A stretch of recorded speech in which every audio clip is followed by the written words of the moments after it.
You've seen Alex Jones for years tell you fluoride and tell you about Jeffrey Epstein and tell you about the New World Order and fission fusion and artificial black holes and strangeless and superconducting super colliders and other systems like cyclotrons. But you've ignored that because it's just all background. But now that I have llamas, now that I have the secret weapon, this is amazing. Here you go, my sweetie.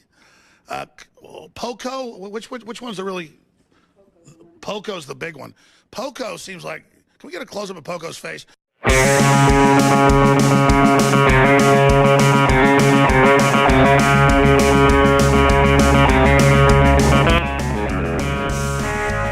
Yes, folks. Welcome to the Samizdat version, the pressed left reckoning. Here as up. How are you doing, brother? The deep state has been out here. I'm feeling trying censored. to silence us. We're live to Twitch, to Twitter, and to Facebook. Yeah, hello, Facebook folks. No longer. Well, for this week, on YouTube. Yep. Because we got in trouble with the COVID policy police over there. A short time after I had talked about Russell Brand getting caught by the same police. Our discussion with Dr. Eric Osgood was the second time YouTube has flagged something we've said for COVID misinformation. Now, we've appealed both times. Mm-hmm. Haven't heard back from the appeal yet for this most recent time. The first one was rejected. I feel like had we actually been guilty of misinforming people on COVID, a week-long suspension, probably fair enough, maybe even a little bit light. This is, however, an instance of tech companies under investing in their the giant propaganda machines that they run and basically leaving it all to machines. So we talked with Dr. Eric Osgood about the vaccines, about how you should get vaccinated, and about things like vaccine harms, which are rare phenomena, and they do happen, but they're outweighed, particularly in the COVID case, and the data's in on this, by the benefits of the vaccine. And so it was a very pro-vaccine conversation. I knew going into it that it was touchy because we were having a real conversation about the type of conversation that people like Joe Rogan and Russell Brand say you can't have. And to a certain extent that they're right, you can't have it. They're part of the reason you can't have it. But it's true that you can't have it here because basically what's at stake here isn't free speech, but YouTube's reputation as a platform. And they don't want to go through a major pandemic and have the sort of top line being contributed to a lot of misinformation about like the vaccines and responding to the coronavirus pandemic. So they're going to do basically the bare minimum, and that's what we got caught up in. And so that's where we're at. That's why we're here today. Yeah, I mean, just for folks who are native Twitch, viewers, we've have this ban because of one of our bonus episodes from like a month and a half ago too. It's one of those things that gives you a bit of anxiety. Just saying, like, on our end at least, that you don't know. Anxieties. Yeah, just let me jump in there because there's two things. One is just the thing you need to understand about modern surveillance. It isn't that there's some guy actively monitoring you at all times. Mm-hmm. It's that everything you do is recorded in a database and can be accessed later. Anxiety one. Anxiety two is I recently mentioned the conversation with Eric Osgood on the Majority Report and how proud I was of the conversation. And I'm a little bit paranoid that some little gremlin went and flagged it for YouTube. I don't know that. I'm not sure, but like the coincidence suggests it to me. So like those are two different types of ways this is bad. Yeah, I mean, so we're standing with our good friend and mentor Alex Jones, silenced by the deep state, silenced by the tech corporations. But I mean, I think, well, we have a lot of like complaints. I think this is a good opportunity as any, and we talk about this a lot on the program. I've been doing it for years to talk about the question of tech censorship. Now, putting my cards on the table, I've never liked private corporations being in the positions that they are in, where they have tremendous power over what is and isn't accepted. Because it's not just COVID stuff. We've gotten things pulled before off of YouTube for talking about the atrocities that have happened in Palestine through the occupation, and like there's that kind of pressure too. I think that, not trying to pat ourselves on the back too much, we try not to let that stuff affect how we're going to be reporting for folks. But a lot of people are supporters of independent media because they realize there's a lot of corporate control over mainstream news, so they think that it's worthwhile to spend their money supporting independent content creators, so that they don't get stuck in the situation. And certainly there's a lot of advantages that we have running a kind of leaner operation, where we don't have big donors who are telling us what we can and cannot say. But when you deal with these platforms, there is a kind of inherent censorship that goes in.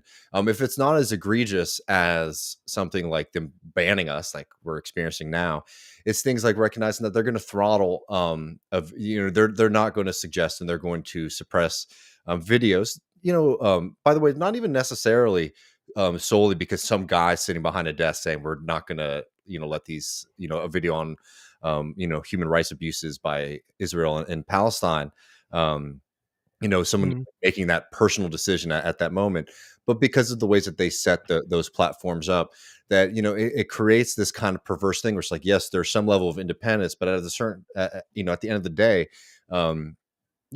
we are in a way employees of these platforms, right? We operate by their rules, and they have that same kind of one-sided dictatorship ability to basically be like, we're pulling this, we're throttling this, we're suppressing that, and they take a giant cut, like the revenue that they take in for these ads, and it's the same with Patreon.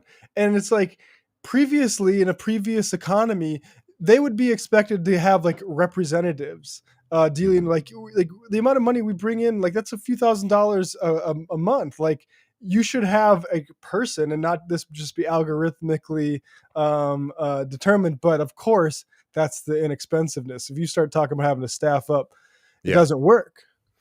But far be it from us to just turn this into a gripe session about Matt's frustration, though. We could definitely keep doing it. Maybe we'll do more in the post game. Which, by the way, since we're on Twitch and on YouTube, post game is going to be free for everyone. So if you haven't been a part of the post game before, you want to check that out. It'll all be on the stream immediately after our interview with the great folks at the Brigham Young Money podcast. But I wanted to take the moment, Matt, because it's a good opportunity as ever to talk about the role of tech censorship. So I think you and I generally are in agreement. I think that I'm a little bit more of a hands-off approach, more of a pro hands-off approach in general than you might be. But Matt, I mean, are you a hypocrite here? Just a couple weeks ago, you were getting mad at Russell Brand for him complaining about being censored for some of the stuff that he'd put out on COVID. I mean, how are you going to be able to square that circle after you were coming after folks like Brand, now that we are the ones who are the recipients of a similar kind of ban and punishment from that platform? Yeah, I mean, we'll have to ignore some of the tweets in this thread because I kind of addressed this directly at the time. But here's the thread. As a longtime Brand fan dating back to BBC Six Music days, it's hard to express how disappointing this chicken shit is. Complaint boils down to, why can't I misinform people for money like the mainstream press does? Stick the Greenwaldian conception. Basically, Russell Brand had the exact same situation. We have been officially censored by YouTube. They took down one of our videos for misinformation. But why are big media organizations not censored for misinformation in the same way? Is it because YouTube are part of the mainstream media now? Earlier this month, we did a video about the changing narratives around COVID, the pandemic, and COVID treatments, in which we cited information on official government websites, which we misinterpreted. I'll have to be careful talking about it. So he fucked up some stuff saying that people aren't investigating ivermectin when they were, is my recollection of the thing that they fucked up there. So like the whole narrative was actually false. Ivermectin has been actually, that's one of the things we talked about with Eric Osgood, if you could believe it. That is censored. So like, but it's because, I mean, not to get into like why these algorithms are so fucking sensitive at this point. But I say here, Left Reckoning received the same censorship a year and a half ago when the algorithm mistook our criticism of Charlie Kirk for an endorsement of anti-mask arguments. And that's an issue. That's absolutely, and that's the issue we're dealing with now, right? Mm-hmm. Like this is an oversensitive algorithm ran by a giant tech platform. Now, you could say that YouTube shouldn't be doing this, like you mentioned, like the more hands-off approach. Nonetheless, like we still have to be clear about what the sum total effect of all this messaging is, right? Like when Eric Weinstein or Brett Weinstein, Brett is the anti-vaxxer because Eric trusts the vaccine because Israel does. But Brett Weinstein, like when he's able to convince so many people not to take the vaccine by basically monetizing vaccine anxiety, that's a problem. And like to me, I understand why a continued emphasis on that will pressure YouTube to take some sort of action on it. And like you say, there is plenty of reason to be skeptical of like how that action is going to fall through, like what we're seeing now, right? Like we're literally trapped up in it.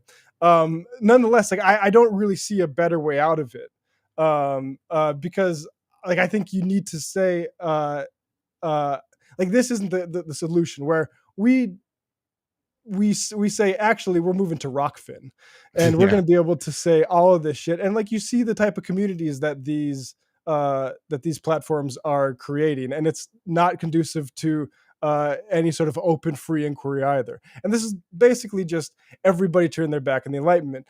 There should be a rational process, and we'll see what happens. Maybe YouTube will see my 400 character appeal. And very eloquent, by the way, y'all. Yeah, and they'll skim through the hour-long fucking video. It started with the Thomas Paine quote. Did it? No, I'm kidding. Oh, and maybe like it'll work. And also, here's another dirty secret. Through Majority Report, we also have a way to kind of appeal to that, and I might try to get like some representative that we knew through. But it should not work like this. Mm-hmm. There should be a process for everybody to know, like, hey, look, we took this stuff down because you are explicitly saying like the vaccine is more harm than good. Like, I understand why any platform, and look, I don't think you should be censored from sending letters like that in the mail. But I understand why a platform feels like, oh shit, this is like the most fucking engaging shit on our platform, and it's convincing people not to get vaccinated. Well, so the irony here, as you noted in your thread on Brand, is that the very next day, YouTube was actually pushing Brand's video on him being censored by YouTube, right? Which I think goes to show like the fundamental contradiction here, wherein, as much as I think there's been a lot of excitement about the possibility of independent media, as long as these things are controlled by private corporations, we're going to run up against this issue constantly. And again, if it's not like doing something like being able to report on a pandemic, it's going to be on, the kind of really big freak out, which I think has had like extreme negative effects over quote unquote fake news. That has allowed companies like Facebook to bring in like horrible right wingers into quote, to fact check things, right? So that people can get the truth. And like, I guess like where I come from is that I am like a believer in democracy, like in the larger sense of that term, wherein there is just like, there's no way that we're going to make politics or news or information neutral, right? It's always going to have to be interpreted by somebody. And the real question that we have to ask ourselves as a society is interpreted by who? And what gets me nervous about some of the demands that we've been getting, particularly before COVID, from like the liberal side, that like, these big corporations basically come in and, decide what is reputable and what is not. You are just advocating for the increasing power of private corporations who already have tremendous amounts of power over the process, right? So you're encouraging them to extend themselves. Now, I think that there's definitely, arguments to be made about things that are extremely inflammatory. that are made to be like purposefully false. So it's not just like, oh, I disagree with this interpretation. It's like somebody's out here trying to create a false narrative, like a false understanding of reality, right? Just like making up stories and things like that. That, if not having basically pushing for more content moderation, really investigating how these platforms push out things like this. Because the fact is, I don't think that YouTube, when it came to brand, was like, oh, we need to recommend this video about brand complaining about being censored, to save face, to show that we're a neutral platform. They did it because like, oh, holy shit, a lot of people want to watch this and we're going to make a lot of money off of this video. So let's get more people to watch it, right? They have no care in the world about like the actual content of these things. And therein is the problem. It also shows why our kind of smaller platform is one that's going to get hit hard, while people like Crowder, while people like Brand, while, all these other fellows on YouTube, have been able to, continue to push really, really dangerous misinformation for a long while without getting hit like we did, again, for something that was picked up undoubtedly by a computer program that was just, doing text to speech stuff, and hearing Eric basically say, this is why this argument is wrong, and just flagging that and doing immediate ban, right? So there's again, it goes back to the fundamental reality, which is like these are for-profit platforms, and for us at both us, like at Left Reckoning, I think the audience at large, it's like this is the big question about how we want to deal with media, because if it's not like new media, things like these social platforms, it's things like newspapers around the country being bought up by a couple very right-wing, very anti-democratic forces with the idea to kind of suppress information, and to be able to control the narrative. So like, there's like a bunch of lessons and things that I think are important to get us. One, this is a fundamental contradiction of trying to do any kind of pro-worker media under capitalism. Two, sometimes tech fetishism, I think, really can obscure the fundamental class dynamics of these things. Like, yes, it's great that we have very easy to access platforms to be able to propagate and put information out there.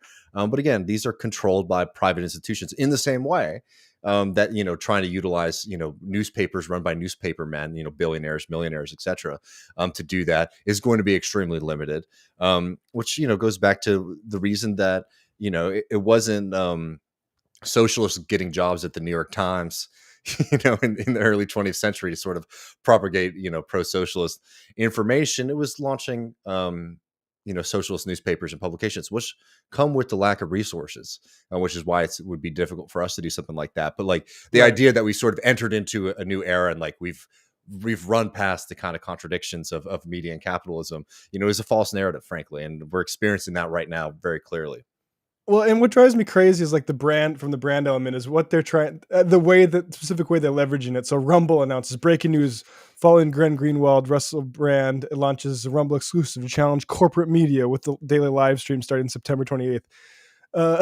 Response from 776 for the red, white, and blue says, why is there no upward movement on $CVFI price with all the new talent coming to Rumble Video? Now, what that means, the $CVFI is the stock price for Cantor Fitzgerald Acquisition Corp 6, which is what's being suggested as what is going to challenge corporate media. So Cantor Fitzgerald Acquisition Corporation number 6 is going to challenge the corporate media for you, right? Like, of course, we all know that this is the exact same corporate structure, leading like you're going to have to answer to investors as YouTube is. It's just trying to monetize this. And you see this, like, I don't know, did you see that Glorify thing, David? Maybe we have to look this up. But they tried to do like a anti-woke finance company. Yeah. And it's like, here you can get insurance for like your gun and all these different things. And it's been a massive boondoggle. Like there's no money left into it because it doesn't actually work. No. Yeah. Well, y'all, I think we want to make this in the post game. So after the interview, we'll open up the chat. So feel free to jump in with your opinions on this. We're happy to hang out for a bit. We got some sound going on for that. As always, for people who aren't familiar, you can leave us a message at 1-940-289-7234, and we'll play that in about an hour after our interview, which is a really interesting one. I'm excited. I'm sad that I wasn't there for it live, but I was able to listen to it. And those folks are really excellent. So I'm excited to share that with y'all. A couple quick things just before we go, make a quick pitch.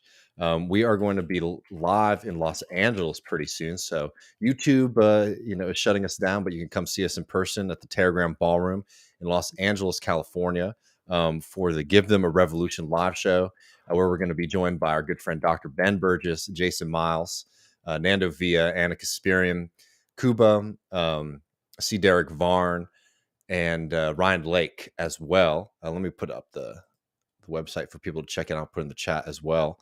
If you haven't got tickets, they're selling pretty quick, so make sure that you're able to get them. We're going to be there October 23rd. I'm turning 30 the next day, so it'd be really great to have a good show and hang out, party a little bit. It's going to be a fun show, so be sure to come out and visit us. And this weekend, we'll be having a bonus episode for everybody, for our patrons, so you can get access to that, patreon.com/leftreckoning. And if you are, stomping mad about the fact that Matt and I have been pushed off of YouTube, it's a great time to support us at patreon.com/leftreckoning, or by buying some of our merch at leftreckoning.com/store. Last thing too, we're doing that contest. We're still open. So if you have a poster that you'd like to see us promote for the Give Them a Revolution show, send it to our email at leftreckoning@gmail.com, and we'll be picking a winner and sending them some free Left Reckoning merch on top of all of that. So appreciate everybody so much. Appreciate the support. Thanks everyone for joining us over here at Twitch. If you're not familiar with Twitch too, you can give us a free gift sub once a month. So if you're not a regular Twitch user and you want to send us some of your Bezos bucks for free, we would love to receive some of that. Hey, if you're a Twitch person and you want us to show more love to Twitch as opposed to YouTube, our relationship with YouTube is strained right now. And we're looking for a shoulder to cry on. So subscribe on Twitch. And David was talking about he needs to get on stream some Chivalry. What is it? Chivalry 2. Yeah. And I've been playing 2K and I got a pretty good My Team already. So maybe I should jump on there too. So but we'll be back. We're going to go to this interview, y'all, and stick around for the free and open post game. Usually those are just for our patrons, but tonight we figured keep it open to everybody and enjoy the party since YouTube has banned us for nonsense reasons. Want to jump over to the Brigham Young boys? Yep. See you folks after the interview.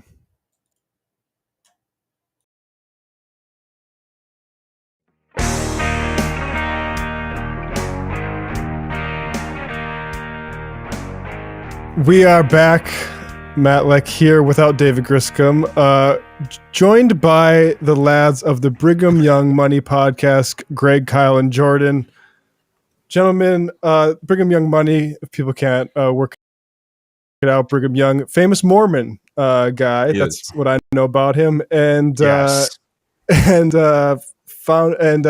dealing with Utah. So besides that, what else do people need to know about you chaps?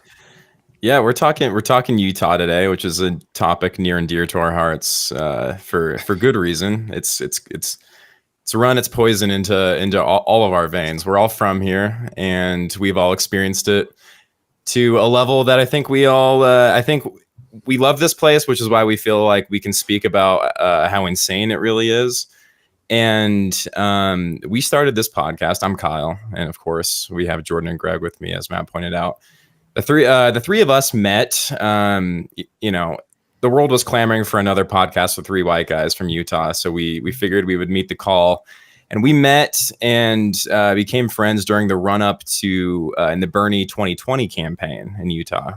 So we became friends through all of that. Did all of that stuff together, and then as coronavirus happened, we started hanging out on Google Hangouts instead, and then some nice socially distanced hangouts in Greg's front yard.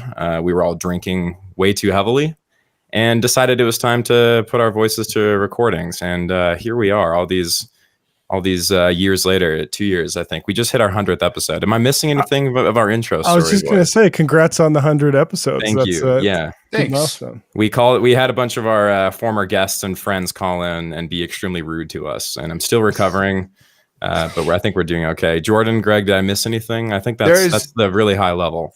There is one question I like to ask everybody if we either go on their podcast or they come on ours, if they are an outsider. And that is, Matt, are you ready, willing, and able to accept Norwegian white Jesus into your heart and have him be your personal Lord and Savior? I'm at least willing to hear more. Good answer. He's ready for the discussions, boys. I did see one of you guys brought out into the timeline. J.K. Rowling pissed off the Mormons for questioning who saw the foundational texts. That was tough for a lot of Mormons, because a lot of Mormons were fighting the good fight for a long time, trying to convince their other Mormon friends who thought Harry Potter was evil. It's kind of it was a big split in the community. So a lot of Mormons put in a lot of time defending the story of Harry Potter against other Mormons, just to have J.K. Rowling turn around and call it a complete work of fiction, just like some transphobic other thing she was saying. I don't even remember what her point was, but it was something about it's some anti-trans thing. I don't know. But it is very funny to be like, I was right when I wouldn't let my children read Order of the Phoenix because it was satanic, and Fox Nation convinced me that she was on our side, and then what is this? She's I'm glad my parents are a lot of switching sides. fully vindicated. That's right. Yeah, there were so many comments on those threads that was just like, after all that we've stood by with you through, and how dare you attack a demographic that's still on your side? We were cool with you being a TERF, but the second that you started talking about Joseph Smith, that's where you crossed the line. We can't have that. Yeah, that was tough. But so we all, we're not like an anti-Mormon podcast. We all did grow up Mormon, but aren't Mormon anymore. Jordan still says he's Mormon. We're ethnically Mormon, I think you could say. I think that checks out, I think, just for anyone who's seeing the video here. I think that's probably clear. But so that's kind of how we got going, and then we just kept going, and we are kind of like, dumb guy socialists. Jordan's the historian of the podcast. Greg's like 6'9" and is an athlete and rides mountain bikes, and I just kind of guide the discussion between all three of us. But we're glad that my bona fide is I can ride a bike. Yeah, you're a himbo. We know this. You call yourself that. You literally ran out of stickers on your bike, so they're on that thing behind you. Like that's like what's taking place here. So it's fair. It's a fair criticism. We're a podcast that talks a lot about Utah politics and the insanity that we deal with, both from the obvious, the Republican Party, but we have a lot to say about the Utah Democratic Party as well, which has its own just insane problems and a lot of really interesting decisions, shall we say. But we talk about socialist stuff, we talk about Utah stuff, and we run our Patreon like a slush fund for bail funds, essentially. So we just donate money to bail funds, abortion funds, whatever, which none of this isn't our job. So we have the luxury of being able to just do this for fun and then donate money to people that we want to give money to. So that's kind of the strategy. I'm not sure if I'm missing anything, boys, but I appreciate the lengthy plug off the top, Matt. I don't know if that's what you were hoping for. But you got it all the same. No, I like it, and I was listening to. Well, I don't want to get into this too much. We'll talk about water in a little bit. Yeah. But I really like good state focused podcasts, because as somebody not from New York who produces a New York podcast every day, things get so national, and I feel like it doesn't. And you also see the hollowing out of local news to a certain extent. Like this is a sort of like a Band-Aid on that sort of open wound of trying to inform ourselves as citizens. On those lines, I just kind of want to get into, like, Utah is a state to me which has always shit. No, we should save that for the sports stuff. Let's get to the serious stuff now. Sure, yeah. I'm so curious about your impression about Utah because, like, as you said, I know you do a New York-based show, and I've called in the majority for a few times to talk about Utah stuff. But it is kind of like funny because the only time I hear about Utah stuff on shows like that is it's usually something pretty embarrassing generally. Which I mean checks out because there's a lot of embarrassing stuff to talk about. So we're here to open up. Totally epically owns a 13-year-old. Yeah, it's that. And so basically, we put an even bigger magnifying glass on. A lot of our show is focused on one of our big local media outlets here that's actually owned by the Church of Jesus Christ of Latter-day Saints, and they often publish op-eds from people like Bethany Mandel, who's I think she's actually like a featured writer. Like she has like a running column she's there. on But staff recently, now. Recently Rod Dreher was a favorite. So yeah, that was exciting for all of us. So we talk about that type of coverage because there's a local media coverage issue in a lot of states, and Utah is certainly not immune from Absolutely. that. Well, so I don't think it was the 100th episode, maybe like 99. You guys were talking about water. Yeah. And I thought that was very interesting to talk about Utah in general as a sort of a place where there are resources and there are people that live. I had no idea like the alfalfa industry was so strong in Utah. Talk a little bit about what are the key industries in Utah? Who are the big players? What are the politics like? Just go whichever direction you guys feel. Jordan, take it.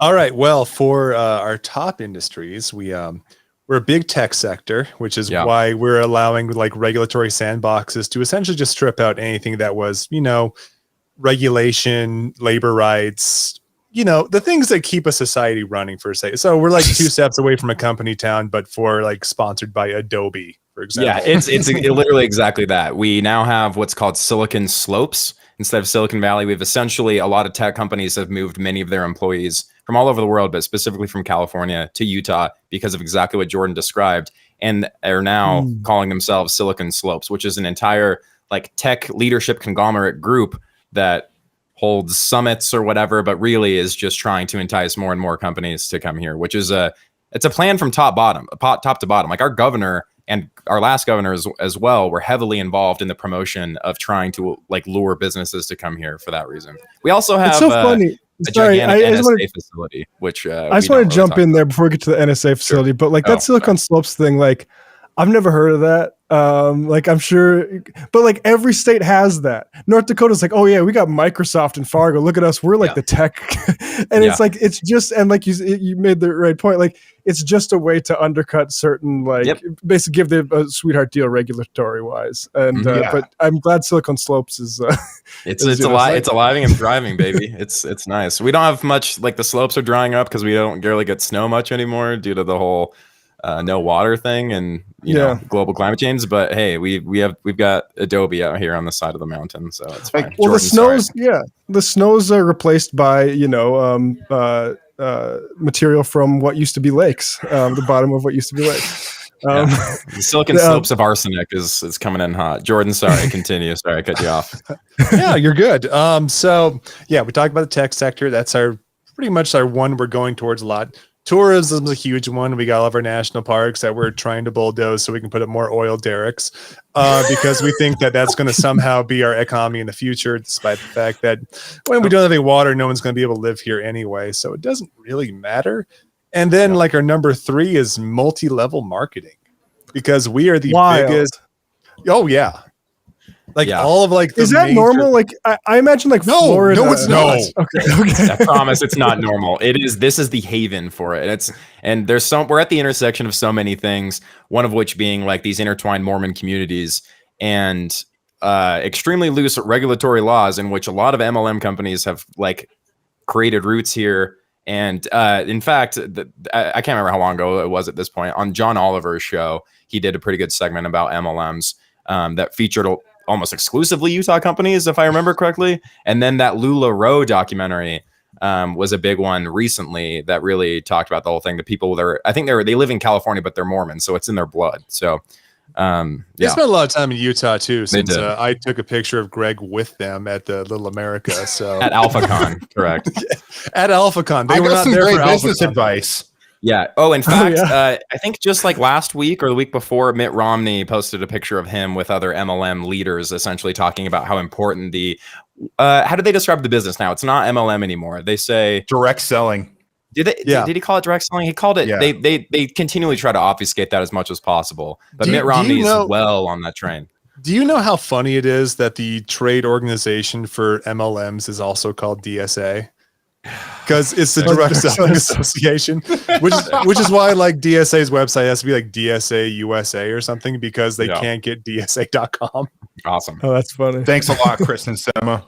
Yeah. And it's huge that how MLMs are, because like 20 years ago, we rewrote the laws on pyramid schemes just to make direct selling much more palatable in the state, which is why like Utah County, which is like 30 miles south of Salt Lake City, is like the hub for MLMs and also this new hub of technology. It's goes hand in hand, because Utah just deregulates everything to the point where you can pretty much victimize and strip out the people you're working for.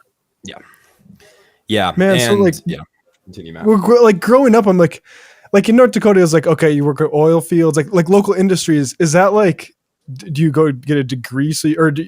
How big does that loom in as like an opportunity, multi-level? Do you want to know here's the career path. You go on a mission, and on your mission, you develop on your Mormon mission, where you are talking to people in rural Brazil or something. You learn skills about going door to door and getting people denying you to your face. You get home from your mission, you get a summer sales job selling pest control, cable or satellite or solar Security panels systems. or security systems.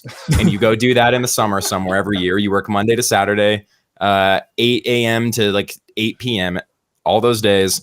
And then eventually you get a job as a sales guy at a tech company here. That's like the trajectory. And you work for guys from out of state who are the executives at these tech companies. And they cycle among all of the different tech companies when they end up running it into the ground and having a bunch of layoffs. I kind of know from experience at some level. I didn't do the first part, but I've been victim to the second part. So yeah, that's like, I mean, sales is like a huge thing here. Like it's almost unbelievable. Like most people I know that work in tech have been on that trajectory.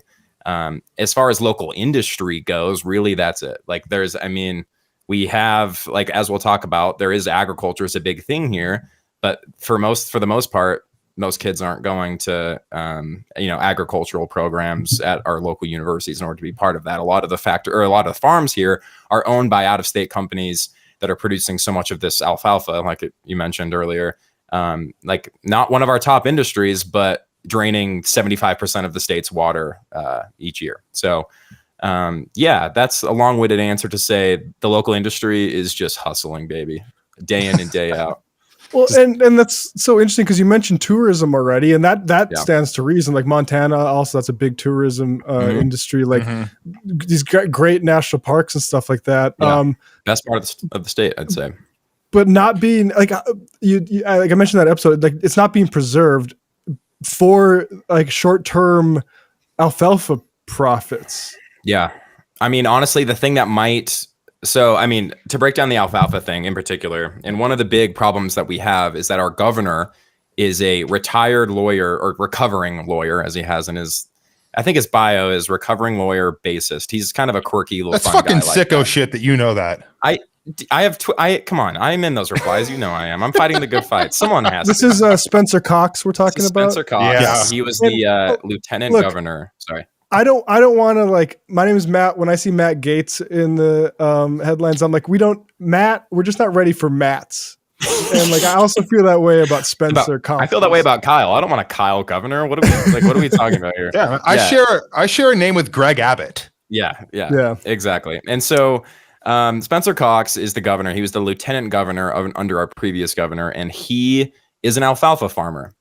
And he alfalfa farms, as I mentioned, I think it's about 80% of our water of the state goes to agriculture, and like 75% of that water is for alfalfa. Spencer Cox is really sneaky in the way he talks about this, because he will respond to criticisms about alfalfa in particular, saying like, oh, like it's totally fine. Like only 15% of the alfalfa grown in Utah is shipped to other states. Like he brings up that claim as if that's the problem, when the question that we should be asking, and we had the episode that you're mentioning, we had our friend Nate from this project here called Save Our Great Salt Lake, which is a bunch of people from a variety of different like political backgrounds trying to do what we can to literally save like our key water sources in the area. And the two big ones are the Great Salt Lake and then the Colorado River, which is feeds other states' water systems as well. So when it hits national news, a lot of the time it's referencing places in like Nevada or even California and Arizona as well. But Spencer Cox tries to divert attention away from the fact that the question that we should be asking and like really pointing out is like alfalfa should not be grown in the state because it's completely unsustainable. And we should be doing everything we can to move these farmers elsewhere or move production elsewhere or have pay these people to not farm alfalfa. Because a lot of these, like there's been a lot of profiles written about this. And to our local news' credit, I feel like they've actually done a decent job on this issue. They'll interview some of these farmers. Excellent job. Yeah, even like Fox 13, like that affiliate, they have this article from Nate Carlisle back in August. And I mentioned this on that episode, but he was talking about this guy whose father came home from World War II and started this farm in Utah, and that's how they made a living, and that's how he's continued to make a living. And the point is to not just be like, yeah, well, these people should, be homeless, stripped of everything, and they don't have a job anymore. It's like, we should literally be paying people to do something else or move them elsewhere. Like this, It has to be somewhere else, because at the rate that we're going, I mean, if you just Google Great Salt Lake right now, like they have over the weekend at one of the marinas out here where people have boats stored, because people do boat on the Great Salt Lake, interestingly. There's like water level measurements that are now completely obsolete because the water's dropped 20 feet below that. So we have these water systems that don't even work anymore because the water is so low. And so on that episode that you mentioned, we talk about how not only is like, do we have the more existential looming effects of global climate change and the impact that it is having on the environment here, but we're compounding that purposely by allowing people to just grow crops that cannot be grown here. Like they just can't be. If we want to sustain like any life in this valley or the state, like it just can't do that. We can't do this anymore. So I mean, the one thing that might stop it, because they listen to moneyed interests, is probably going to be some of these tech companies realizing we've set up roots here and you're draining our entire state of water. Like the only thing that really stands in the way of a lot of legislation that are like actual powerful interests in the state have an investment in is moneyed interests, like these tech companies that are like, actually, you can't pass a complete trans ban on kids in high school because playing high school sports, because that looks bad for our bottom line. So that actually happened, where we had like the Utah Jazz and tech companies being like, stepping in and being like, actually, no. And then, for some reason that does the trick, which is, I mean, it kind of gives the game away, but we're kind of at the behest of a lot of these tech companies. So the project really becomes trying to, actually like raise awareness and point to how dire the problem actually is. So the moneyed interests, I know this is kind of a cynical take, but really understand that like, this is not sustainable at all. Jordan, do I have that right? I know you're jumping in. Yeah, I think so. Also, I think it just speaks to like how individualistic Utah in general has to be. There's that too. Yeah. When the state was founded, big asterisk there. Yeah, plenty of colonies were formed all across the state, all across, even into Nevada, Idaho, Colorado, Wyoming, that were started up these farms just as like a way of like creating communities all across the region. Yeah. And a calling, I should say, is a church that is a job that the church assigns the members that they do for free, unless you're in the leadership of the church. So everyone gets a calling. And like Jordan was saying, some of the callings in the early days were to go settle other parts of Utah. Yeah. And like just beyond that too, I mean, the culture around like central planning when it comes to actually dealing with resources has been incredibly hostile in the state. I mean, everyone talks about the charity system that the LDS Church has set up, the welfare system they have set up for members, for humanitarian aid all across the world. But it was set up in response to the New Deal, which should tell you everything about that. Because the president of the church at the time, Heber J. Grant, saw it that if people became dependent upon the government, then that was going to be a destructive force for society. And that has been a element and force in Utah since, because people do not trust government planning. They don't trust government planning on resources. They don't trust government planning when it comes to social safety nets at all. And it's going to destroy us because we can't do anything to help these farmers who won't have water to grow their crops any further, and it won't help anyone in the community because we just can't maintain these resources. That's just not the job of government.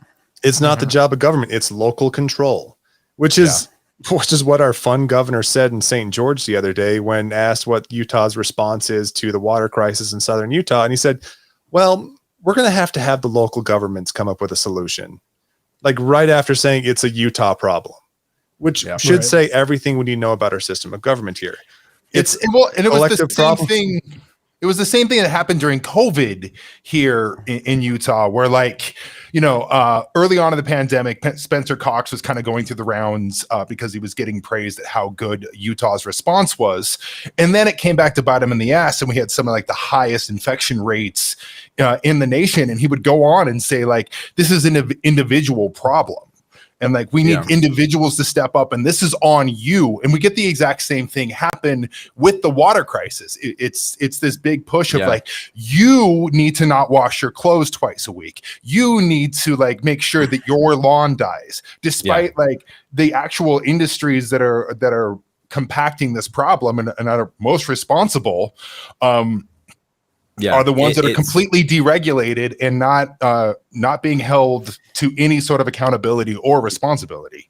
Yeah, and specifically with water, our government is so obnoxious about this. They've done this at least twice now, where they've taken a military helicopter full of our state representatives to go fly over the Great Salt Lake, so they do a little field trip so they can understand the severity of the problem. They've done this before, and they pay a lot of lip service and they kick money to certain technologies and research or whatever that are supposed to make farming more efficient. We're really measuring the actual extent of the crisis that we're facing, and they'll spend millions of dollars on this.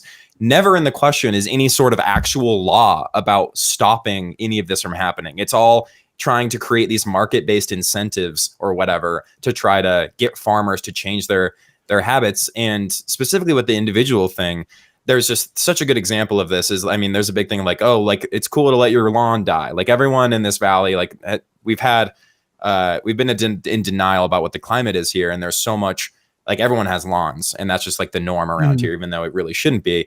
But the governor is will go out there and be oh, let your lawn die. And he'll take a picture of his lawn at his farm in central Utah. And he posts a picture of his dead lawn at his farm. Right. Beyond the dead lawn is his alfalfa farm that's thriving and using infinitely more water than his lawn. So it's it's all, it's nothing new, but it's literally this is all a group effort. We all have to do our part, take shorter showers. I'm going to take one less shower a week and I'm going to solve the problem myself. It's unbelievable. And so, that's nothing novel with politics in this country. It's just so in our face here all the time because they pay lip service to the issue, but are completely unwilling to do anything meaningful to actually make a difference and make this a sustainable place to live, which it won't be. I have to say, a Republican letting his lawn die, say goodbye to national politics. That's his hope. You would be surprised how much he thinks that is gonna boost him, because he's got those kind of aspirations. It's amazing. But yeah. But Kyle, he doesn't watch cable news anymore. Yeah, he's actually said both CNN, NBC, and Fox News are all evil. But will he miss an opportunity to go on any of those, Greg? Will he? No. Well, of course not. But he also used to have a recurring opinion column on Fox News. It's he's written a bunch of op-eds for foxnews.com. So again, it's all just lip service, and he's just the guy in high school who wants everybody to be his friend. And so he'll pay the lip service, and ultimately what happens is that everybody ends up just hating him. Yeah. Was he sort of anti-Trumpy or? Yeah. So that's kind of the thing is we do have a pretty unique brand of politics in a good portion of the state. There are a lot of Trump people. There's people that are diehard Mike Lee fans as well. but even Mike Lee was against Trump at the beginning. And Spencer Cox, when he was lieutenant governor, he made this big deal, and he's famous for these like 50 tweet threads. It's disgusting. It's horrifying. But he made this big deal about how, you know, he had like tweeted out this conversation he had with his wife about how good it felt that he didn't have to vote for Donald Trump. Like he's like, I'm not voting for Trump. He like had expelled himself of like all of that. And he probably voted for Evan McMullen, who was running for president at the time as well against Hillary Clinton, which I think we'll probably talk about Evan McMullen as well, since that's a race that's in the mix. But so he sees himself as like a compassionate conservative, I guess you could say. He, you know, will also pay a lot of lip service towards, you know, he's cried about gay children, about trans children. He'll go doing that, but he'll also, you know, try to write bills with our legislature, come up with like a compromise that's, you know, equally as horrifying as the original bill. Like the compassionate compromise for a trans kid in high school is to do like body evaluations, you know, like it's a line that he's trying to toe, but like at the end of the day, it's basically the same politics we've seen, but just with that bald veneer that he has over it. Yeah, it really is something in the state, because the dividing line between like the never Trump conservatives and just run of the mill Republicans is more tone than anything substantial. Yeah. Like there is really no difference between like the policies that Spencer Cox or a Mitt Romney or even an Evan McMullen and Mike Lee have between each other. Like there's zero distance between them, but some will be a little bit kinder in their tone and the words they use. But generally, there is no difference between any of them when it comes to a platform. Absolutely none. Like Spencer Cox won't come out and blatantly say that, you know, he wants to snipe the homeless for sports, but you know, in his heart of hearts where he sits. Yeah, Well, I mean, he exactly did right. oversee Operation Rio Grande in downtown Salt Lake. That Exactly my point. What, 50 million towards like cleaning up downtown, and like 80% of that big money. Quotes on cleaning up. They're right there. Yeah, and 80% of that money went to cops. Like, yeah, Matt, I have to say, this feels very cathartic for all of us. It feels like a therapy session where we're all just like, I like it, yeah. and thoughts about Utah, and to an outsider who's gonna come save us. But yeah, it's kind of a mess. I mean, but that compassionate conservatism or whatever, you know, does still have like a place here, and it somehow. And Mitt Romney's a very popular politician in Utah, but a massive part of that popularity comes from liberals, actually. So there's like a certain tenor that these guys strike where they get a lot of liberal support, and Evan McMullen being a great example of someone who's really tricked people. But I mean, Spencer Cox in particular has tricked a lot of people, because I mean, just Utah, same as so many other states, have gone through a series of redistricting, and our most recent maps for our congressional districts are just so obscene. Like they completely split the most populous area of the state into 4 different corners that reach out to each individual corner of the state. So you've got people that live, you know, all within like a 1 or 2 block stretch in a certain part of the valley right here, and they're in the same congressional district as somebody on literally each corner of the state, as far as you could possibly go. And I have American Truck Simulator, and I can tell you, Utah is a big state. Yeah, it's pretty big. And you know, Spencer Cox made a lot of like liberals who liked him, made him really upset because he signed off on these maps without any sort of veto. He gave a big apology thread on Twitter talking about how it doesn't really matter like if he vetoes because they'll override him, but he'll do the apologies, but he'll do the policy anyway, and he'll go out and be like, and I can't remember which Republican governor it was in another state that vetoed the districts, and so it can be done. He just you know, it's with all the other issues we have in the state where it's honestly more offensive to me. Like he'll say how bad he feels, but then just do it anyway, and it's really it's pretty brutal. Young guy too. I don't know how old. Born. Don't we know it? Yeah, he's like in his late 40s. I'd have to say. He's gonna be around for a long time, and forever. I can only hope the rest of the country gets to experience him at the level that we have. I think that's his ambition. That's a big export for you guys. Like that's the third of like these sort of weird centrist guys. Yeah, centrist right reactionary guys. Like I mean, I guess let's talk about McMullen and Mike Lee. Sure. What should people know about this McMullen and Mike Lee? Oh boy. Okay. So essentially, Mike Lee up for re-election this year. I mentioned earlier that he, when Trump was first running in the primary in 2016, while he was just 360 no-scoping headshots all across the rest of the Republican field, Mike Lee was very against, like all of the Republican coalition in Utah was against Donald Trump. We had Jason Chaffetz saying, he couldn't vote for Donald Trump because he couldn't look his daughter in the face. That disappeared very quickly. And then, we had Mike Lee who, was very Trump hesitant as well. And that flipped at a certain point and he became incredibly supportive of Donald Trump. Well, Kyle, he voted for Evan McMullen. Yeah, that's right. Which is very funny when you think about that for a second. So in 2016, Evan McMullen is an ex-CIA officer, like a Paul Ryan policy guy, very like a self-proclaimed and like in actual his work, but he was proudly proclaiming it, a conservative policy writer for 2 decades or a decade or whatever. Yeah, he was the House policy director for the Republican caucus. Oh yeah. So he was running as the he was running as the quote true conservative in 2016 for president, and he would say things like, "Oh, I'm to the right of Donald Trump and Hillary Clinton on abortion." That was like a big one where he was like, "Donald Trump's not really against Roe versus Wade. Like I'm actually the true anti-abortion candidate." And his plan was to get enough votes to try to force the convention thing or whatever, and he was trying like where neither candidate would get the nomination, and then the Republicans would, fix their mistake and pick someone else. I think was the goal. Yeah, literally the whole plan was, I'm going to win the 4 electoral votes in Utah, and then after, I guess it's 6 electoral votes in Utah, and then once I have that, it's going to deny someone the majority in the electoral college, which means it goes to the House, and then the House will elect me because I'm such a nice guy.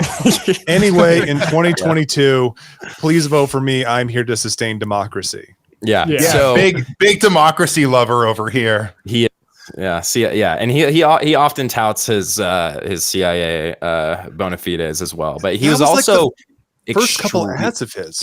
Yeah, absolutely. And he was extremely anti-Bernie Sanders in 2016 as well. Right. He had many threads about how he was like the socialist people that he helped like coup or whatever. Like it was essentially that was the tenor of what he was saying. It was really awesome. I loved that. I think my favorite tweet of his was talking about like how he should be he should get your vote because he's so good at negotiating because he spent so much time in the CIA negotiating with terrorists. Okay. I got people from Al Qaeda to come work for us. It's like exactly. I don't think I want to pull the thread on that one too far. Yep. No, it's cool. So Evan McMullen is running. He announced his running for the Senate seat that Mike Lee currently occupies. Problem being is that he is running as an independent. So there was a big split in the Democratic Party in Utah where it was it was really close, about 50-50, where half the party wanted to nominate their own guy, just like a normal, regular, liberal Democrat named Cale Weston. They were going to either nominate him or choose not to nominate anyone and throw all of the Utah Democratic support behind Evan McMullen against Mike Lee instead. So this was it was earlier this year. It was before the Roe versus Wade decision, which as you can imagine, ends up playing a pretty big part in this, seeing as they're putting their support behind the guy who claimed to be to the right of Donald Trump on abortion in the year that Roe versus Wade eventually gets overturned. So this happens earlier this year. There was a big what's it called, Jordan? The where everyone gets together. Yeah, it was the state party convention. That's the word. I just said it earlier. You also had a lot of like the Democratic Party heavy hitters lining up behind McMullen too.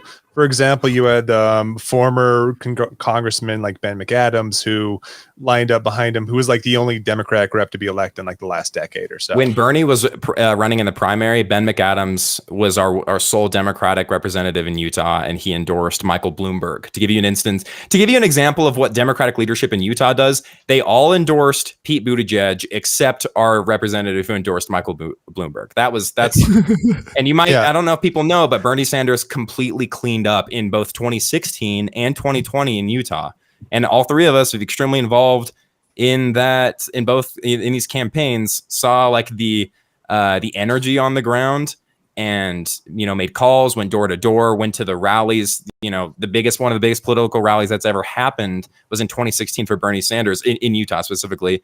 And the Democratic Party leadership in this state just completely turns their back on all of the voters here who heavily prefer someone like Bernie Sanders. That's my soapbox, but man, sorry, Jordan, continue. I got one thing I just wanted to add real quick Greg. that people should know about Ben McAdams, and that is Ben McAdams lost to Burgess Owens, who is a man who sued the NFL for giving him brain damage. Yeah, we're doing well here. So Burgess Owens is one of our representatives now because this Democrat who endorsed Bloomberg lost him. So last seen in Georgia campaigning for Herschel Walker. I hope that's going well for him. Yeah, that's awesome. I mean, the NFL fraternity, they have to stick together. That's right. So Evan McMullin does the Democratic Party in Utah. They have the convention and they decide not to nominate a Republican or a Democrat to go against Mike Lee. So instead, we're all just putting our support behind Evan McMullin instead. That pissed a lot of people off, as you can imagine. And it should also be said too, like, Evan McMullin's policies goes beyond like just abortion itself too. Yeah, Evan McMullin has essentially copied like Paul Ryan on pretty much everything. He's a big proponent of entitlement reform. He's a big proponent of turning Medicare into a voucher program, which would be the absolute biggest disaster to ever happen to the elderly since the Great Depression. And I can't imagine even voting for this guy. He's a charter school guy too, right? Yeah. Oh, of course. He wants to kill public education. Well, he wants to kill public education. Does he have a chance?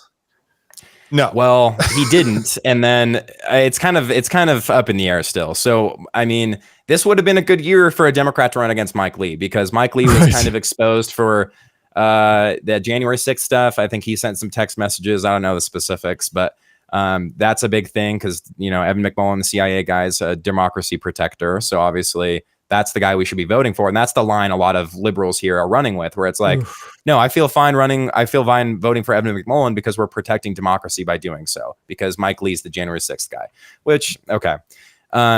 But I mean, I'm not trying to, this isn't a Mike Lee plug by any means, but the only policy distinction that I can possibly see between the two of them for across the board, Evan has kind of hid from a lot of his policies, is that Mike Lee and Bernie Sanders co-sponsored legislation to stop providing arms to Saudi Arabia to genocide Yemen. So that's the one good thing I think Mike Lee has done. And from what I can see, I don't see any other thing other than, Evan McMullin wouldn't be texting about January 6th, where there's a distinction. And it's so depressing that we have a whole bunch of people who are like, oh, save democracy time. The correct alarm ringing. I know. And pull button for CIA candidate. It's like, damn. I know. Literally the first campaign ad that Evan McMullin ran was talking about how he defended America from terrorism. And there's a picture of him shaking hands with George Tenet. Like, you want me to vote for you? And this is the same guy who said that torture was a, quote, gray area. Oh, yeah, he did mention that too. That was good. Anyway, so that's the race, and it's next month. The polls have kind of been tightening a bit. I think Evan McMullin he would like to say he's really gained some steam.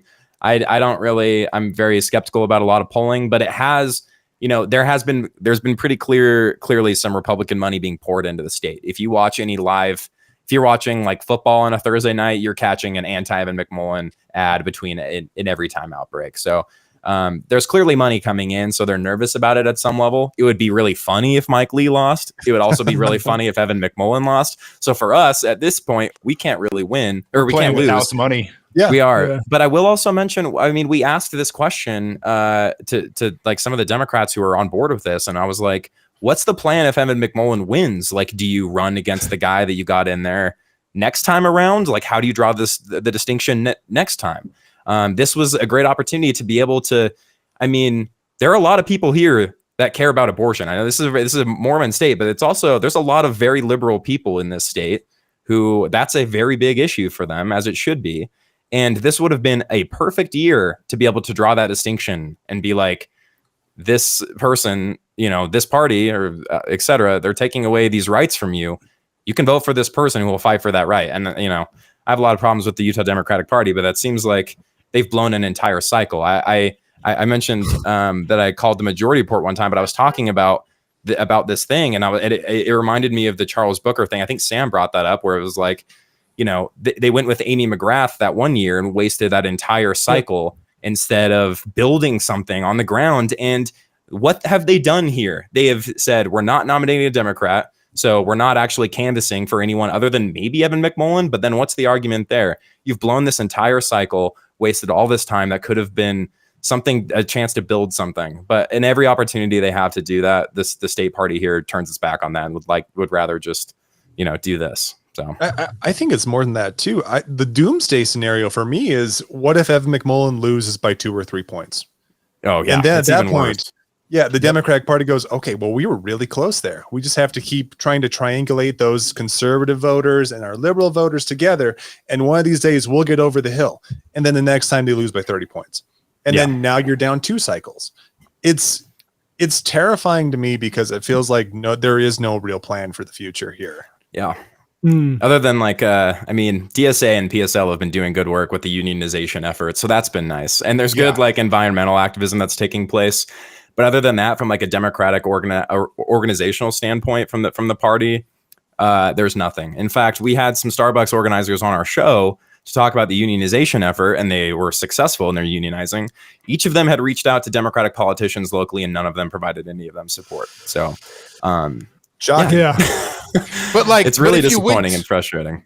But if you would go to those sit-ins and you would go to the rallies like we attended, you would see that those Starbucks were flooded with Utah Communist members and members of PSL and DSA. So we're getting good grassroots kind of on the ground support. But as far as a major pillar of power, like a Democratic Party, there's nothing. Yeah. I think it speaks to people understanding that electoralism isn't the only means of organizing anymore. Sure. Yeah. And people are finding voices in, say, their own workplace, trying to rebuild that way, as opposed to depending on the Democratic Party to be the only lever of power for them. And they're finding a lot more success that way. Yeah. Yeah, I mean, ultimately, it'd be nice if the sort of political organization emerges from those workplace organizations to replace these sclerotic parties. Because, that's the wild thing. In North Dakota, a similar situation with just a few details switched, but basically the Democratic Party was going to run some old pro-life guy as their candidate. And instead, the Roe decision comes down oh fuck, we completely misjudged the moment. And so they just endorsed independent pro-choice woman. And it's but nonetheless, the message you're sending people is, oh yeah, we actually aren't showing up to this fight.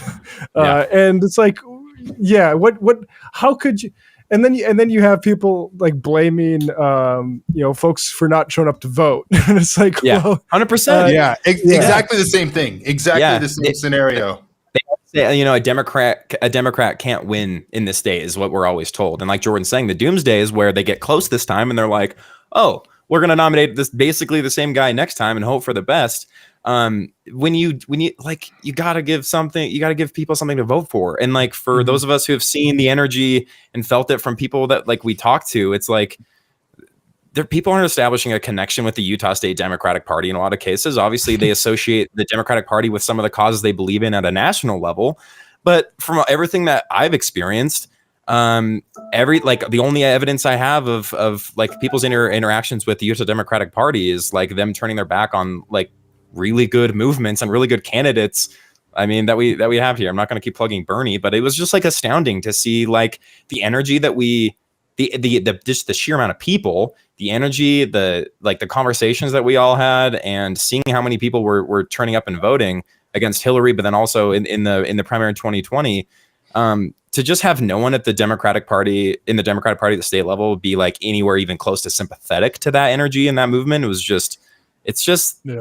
I mean, we saw that everywhere. It's not unique to here. It's just, I don't know. It's a problem that the Democratic Party has at the state level in a lot of states. And I think it's just very cowardly, if you ask me. But it's super cowardly and it's super myopic. Outside of even just the Evan McMullen stuff, you have to have a policy. You have to have an ideology beyond Orange Man bad. And that's ultimately what it is, especially in the Mike Lee and Evan McMullen race. Like, if you look policy-wise, there's not a real distinction, and in some ways, there are there's quite a bit of stuff that Evan McMullen is worse on. But he's the anti-Trump guy. He's the guy who points and says Orange Man is bad, so that like these liberal people in Utah, they cast that vote, and it's the same thing with Spencer Cox, where they're like, it makes them feel better, like, because there's some sort of like ostensible good guy appearance there. Yeah, and I'm like, not gonna blame the voter. You have to have something more than that. Yeah, guys, and, like, people mean well, so like I don't blame them really for falling for this, but it's just like it's the same thing, you know. Guys, I don't know what you're talking about. I think Rick Wilson and Bill Kristol have my best interests at heart. Anyway, so yeah, that's what's going on with the Matt. That's what's going on with the Mike Lee and Evan McMullen thing. And Mike Lee has a Twitter account now. That's the worst thing I've ever seen. Oh yeah, he's got a based Mike Lee Twitter account. Why? That's why it'd be funny if he lost. Just you had to remind me of that. Yeah, that's the reason why I think like there's a sliver that Evan McMullen might win, because Mike Lee's done the most cringe thing this election. So yeah, you never go if he cringe. posts himself out of office, I'm gonna take a victory lap. Not that because I care, but it would make me feel good. We didn't even talk about how tight he is with Glenn Beck too. That's a whole thing. Fuck. Well, that must be the Mormon thing, right? Glenn Beck he shows up around here quite often, looking redder than ever most of the time. But so I do want to get to Mormons, as a topic, but first, let me crack my fingers real quick. Alphacon. What is this Alphacon stuff? First? Oh my god.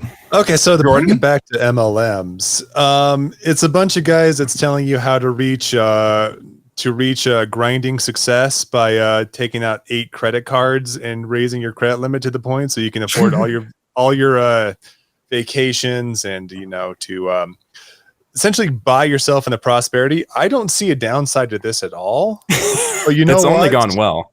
It's only gone well.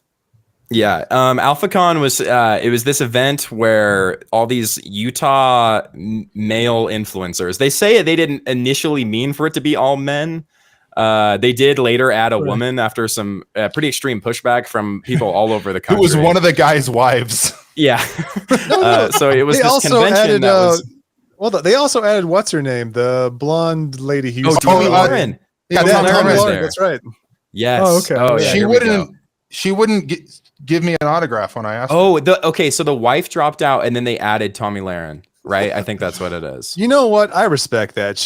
I was just thinking about her that same day and just took off. She really fell off. And I think it's because, do you remember when she became like sort of she became pro-choice for a little, like, did you guys remember that?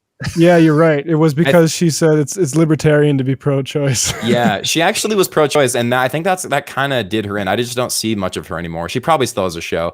So yeah, this is Alphacon, and it was an event held by the guy at the top left who refers to himself unironically as the Bull, Jeremiah the Bull Evans, and he's mainly at this point a podcaster, trying to kind of be like the Joe Rogan style podcast, like a lot of these guys are, but a lot of them are like real estate guys who have then started their own little like weird business that's kind of like a fake business, and they sell like CEOs. Professional training. Oh yeah, they're all CEOs, but these are some CEOs of companies of like 2 people. Yeah, the Bull is the CEO of Alpha Influence. He's probably got and he's the only employee. Like, oh my! I didn't realize all of these guys said CEO. You're actually fucking right. Yeah. So I've actually gone through so many of these people. CEO stands for cocaine, ecstasy. Yeah. There we go. Listen, are you guys saying it's weird to say you're the CEO of Grind Mindset on LinkedIn? I don't think that's wrong. I'm going for what I'm aiming for here. Okay. I mean, okay. So what a lot of these guys will do is, like Jimmy Rex, Utah's #1 realtor. That's so funny because their big thing is, they display this level of success, and then what they do is they start to sell subscriptions to themselves. So Jimmy Rex is a really funny one because you can sign up there's a subscription service where you just have access to him essentially, and he'll give you like seminars. He'll let you text him. He'll take you out on like these fun little journeys. But yeah, so a lot of these guys, they get successful and then they start to just sell their advice. And that's what like really I mean, by all accounts, people are giving them money for this nonsense, which is just crazy. Something funny about Alphacon is they actually paid. We had Brace Belden from TrueAnon on for an episode, and he actually came out to Utah with the Channel 5 guys because Alphacon paid to fly them out and gave them like press tickets. And then when they got there, they were like, actually, never mind. You're going to make fun of us and make us look stupid. So they denied them entry after having flown them out and paid for them to stay there. So really weird. But Jordan and Greg alpha brain, baby. Jordan and Greg were also there, but they did kick out some local journalists from attendance as well, which was there was great. I think like Meg Whaley from the Desert News got kicked out because she was like, they're just taking notes. Like you have to leave. You're also a woman, so we just know you're not here for anything good. It's funny that they could think that like, you'll make fun of us, as opposed to like you'll get more publicity if you like have this. Like the irony, people are a part of the economy too. They would pay to go. Yeah, we're a part of the economy because we love this. Is amazing. We did an episode about these freaks and we had a great time. What's more embarrassing, having the Channel 5 guys do like a video on you, or having Keith Yockey, whose whole thing is like, here's how you get your wife to have sex with you again? Oh man, that's right. A lot of those guys are like that kind of guy. He's the king my wife left me guy. Oh man, I also I'm just looking at this. Like, who do you say that was? That Keith Yockey. Yeah, he's like an Instagram comedian. Keith Yockey, CEO of Married Game. Oh my God, it's a Married Game. When he says that's so funny, they call himself CEO because it's literally just like a website that he runs that he sells access to, and it's literally how you can get your wife to have sex with you. That's like what that whole thing is, and it's not out of wedlock sex because a lot of these guys are like sort of Mormon. But man, these guys are awesome. We love Alphacon. If anyone's bored, you should go through Jeremiah the Bull's Instagram. And this is kind of I think it should be a look, don't touch situation. But it is awesome. Yeah, I made that mistake by putting my name into Keith Yockey's like an email thing because I thought it'd be funny as a bit. Oh no, it is not. After a while, I like the really FJB hat. That's pretty good. Yeah, and a lot of them got like kind of pilled during COVID as well, so they became like, we're freedom fighters because we don't wear a mask when we go to the beach or whatever. That's like their whole thing. And awesome Instagram content if you're a sicko like us. Jordan, I'm not plugging. You probably shouldn't listen to our podcast if you like Left Reckoning, because this is a serious, good podcast where they talk to serious people, but we who are smart. But Jordan will sometimes spend hours diving into the lives of these people and will send stuff to Greg and me to really just ruin our brains. So are they all Utahns? They're not all Utahns. Most of them are Utah adjacent. They're Utah adjacent, so they're involved in the culture. Because Tommy Lauren, the only one I've heard of. Absolutely. Yeah. Oh yeah. There's no reason why you would have heard of it. There's one guy that's like on there that he like, I don't think he has any limbs or something. And he's like a motivational speaker. I think he's the most famous one because he actually does motivational speaking, but I guess he also shoots guns, which is the whole thing. Santanastasso, but I've definitely not heard that name either. No, for sure. You absolutely wouldn't. Was Tim Ballard involved in this or no? I can't remember. He was initially, but he dropped out immediately after like people got wind of it. Okay, so Tim Ballard, and when he started getting under investigation. Yeah, that's true. It was about the same time. So for the uninitiated, Tim Ballard is he's a CEO probably of something called Operation Underground Railroad, which he named himself. And it's supposedly an anti-sex trafficking organization where he essentially sells access to people to come with him on trips to South America and do fake sting operations to bust sex traffickers, which a lot of actual anti-sex trafficking organizations have spoken out and said have maybe even increased demand for sex trafficking. So that's something to look into. We don't need to get into that, but that's a whole thing. That I encourage people to look into. Vice has done some really good reporting on Tim Ballard, but that's the type of like ecosystem these guys all operate in. They all purport to have some charities. They're all these freedom fighters where they're, patriots or whatever. And they do Alphacon and they sell subscriptions to their Google Voice number. So you can get a text that says you should max out your credit card. That's the scheme that we're running here, Matt. And the entire economy is built on it. And we're just flooding water as well. So, There's going one well. CEO to 3 CEOs. That's right. know, We're there's 3. That's right. Small business boys. I want to talk a little bit about Mormonism. Kyle, I think it was you who reached out to me. I talked on Majority Report about, I was going through early editions of the Bismarck Tribune. In the very first edition, June or July of 1873, I found this little ditty here. Utah ceremonies. Brigham Young is now commencing to realize something tangible from his matrimonial investments. The anniversaries of those marriages are commencing to occur with astonishing frequency. First there is a silver wedding, then a wooden wedding, then a tin wedding, then another silver wedding, next a glass wedding, and then a tin wedding again.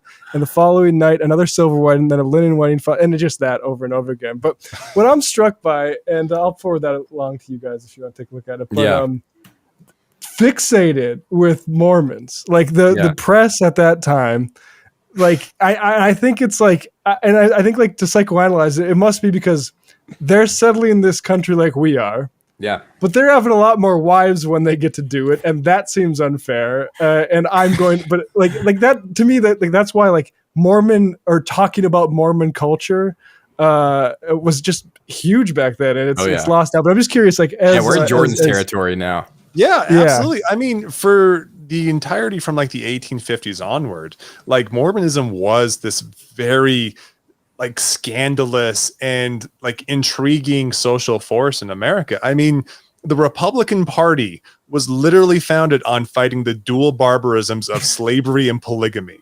So that should tell you something about the social chord that Mormonism hit in America, especially in just political wise. I mean, that's why, like 5 years after the Republican Party was founded, like President Buchanan had to send the U.S. Army to go invade Utah to put down a rebellion that didn't exist. Yeah, fun stuff. Greg, did you have something? No, I'm just laughing. This is funny. Oh yeah. No, it's I'm just along for the nuts. ride. I'm enjoying myself. That is, I mean, it's part of the Mormon lore that like is that how they see themselves. I will say that like Mormons tend to sometimes, I guess, there's a big asterisk on this, be a bit more sympathetic to immigrants than your average like Republicans, because they see themselves as an oppressed minority, and they often point to the execution order that was placed on them by the governor of Missouri. Correct me, Jordan. Yeah, Lillian Boggs. Yeah. So that, I mean, that's a big part of the lore and how they see themselves. So not only was that fascination and lore, like that fascination exist outside of them with media at the time, but like it's I mean, they see themselves as part of a very, very picked on group that had like way too much attention on them that they supposedly didn't want, which is how they ended up here. Doing really bad things to the native people of the state. But anyway, Jordan, anything else? No, I mean, it really is a fascinating thing how like America has and Mormonism has kind of blended into this social picture we have here. I mean, like we talked about earlier too, like there seems to always have been like this like reaction and counter reaction when it comes to Mormonism in the United States. For example, like I talked about like the New Deal and how like the church was so against it because it was afraid of communism and socialism that they formed like their own like parallel welfare structure to avoid that. Which, by the way, nowadays, since we're in the time of block grants to states, we get to like write off a quarter of it and give it to the church since they provide the welfare to people anyway. So we did an episode about that based on some really good reporting that came out that was essentially talking about the scheme that the church has welfare wise, where, you know, that's how they keep a lot of people in the church, is there are people that are like dependent because the social or the welfare systems outside of the church don't exist in the state. So like often we have actual state workers sending people to the church's welfare instead because they're the ones that actually have funding. So that's part of like, you know, the anti-communist history that's set up in the state, where it's like, no, actually, we don't have any funding or money, but you can go to the church and then you have to, you know, obey the rules there, but they'll at least be able to provide for you. So those are some mighty fine food stamps you have. It would be a shame if anything happened to them. It's a mess. But it also carries over in other things too. Like I think like civil rights has always been a big thing with the church. Like, Huge one. And we've seen that in like the last few weeks too with BYU, because there's been a several stories come out about racism that occurred at BYU, especially. And this made national news. This wasn't that insular. Like we had Stephen A. Smith talking about this on whatever outlet he's on these days. But and then some fans said something at like a University of Oregon game, and then all of a sudden, like everyone was like, "Well, you got mad about this, but not this," and then just became some mess. Very persecuted group. The civil rights stuff is super interesting. We've talked about that a lot before. But like there's been a lot of leadership in the church that pointed to the civil rights being movement as being like a communist plot perpetuated by Jews, essentially. In fact, the guy that the law school at BYU is named after is J. Rubin Clark. He was elders of the protocol of whatever that's called, the elders of the protocol of Zion, whatever. Protocols of the elders of Zion. There we go. Yeah. I had it backwards. Not to rush to correct you on that. Yeah, sorry, Matt. You know that one way too well. He was that kind of guy. So I mean, there's certainly, and that, I mean, that's what the school is named still. And of course, BYU and the church were famous for segregated policies within the church. Like the church will also point to their early history as being like, we accepted black people, or like, people, runaway slaves, for instance, into the church. We had pioneers who were black, and they, at some point they changed the rules, and the black men in the church couldn't hold the priesthood. And it wasn't until the 70s, Jordan, correct me? Yeah, there was a few steps there. First of all, in 1852, Utah decided to be a slave territory, and then that's also true. We have a part in the states where St. George, that was referenced earlier in southern Utah, was called Utah's Dixie. The university was called Dixie State University up until literally last year. They had their mascot be the Rebels up until like about 8 years ago, which they finally got rid of, and also got rid of a weird Confederate statue on the actual campus, which doesn't make a lot of sense for Utah, since there was never any real Civil War battles or any presence of Confederates at all. But whatever. It was an actual slave state, as you mentioned. Yeah. So like you have this sort of dichotomy where, like, it wants to be both things at once, and they can't really discuss it too. And I actually got done reading a book a couple days ago called The Watchman in the Tower. It's about Ezra Taft Benson, who was president of the LDS Church up until about 1994. And he was a John Birch Society guy. He was also Eisenhower's like Secretary of the Agriculture. And there's a lot of overlap with church authorities and guys in like the State Department or Defense Department or any other in a lot of administrations in the last 30 years. And he was completely conspiracy pilled to thinking that like the government was run by communists, like all the way up until like even past like the fall of the Soviet Union and the fall of the Berlin Wall. And like, he's probably one of the major reasons why like Utah is as conservative as it is now, is because he brought into the mainstream a lot of these fringe organizations like the John Birch Society, like the Freedmen's Institute, that became these parts. Like the Freedmen's Institute is where Orrin Hatch came from. You have all these people that were given like a breath of legitimacy because they were tied to the leader of the church. And it leads to interesting roads to today. And I think at a certain point, like it's starting to like devolve a little bit, but also at the same point too, like Utah's always had a problem with like religious fundamentalism and conservative fundamentalism because of these like roads that have led to it. What's the show that with Andrew Garfield? Oh, Under the Banner of Heaven, the book that was written, and then there's a Hulu series that came out based on that book. That was pretty popular here a couple months ago.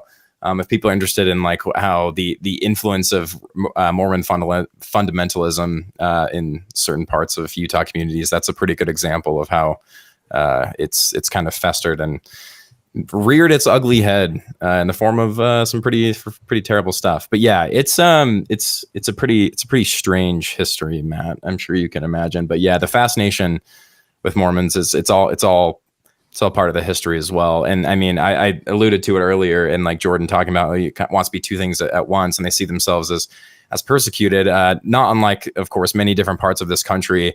We have a huge problem with the settlers in Utah being incredibly violent toward the people that are native to here.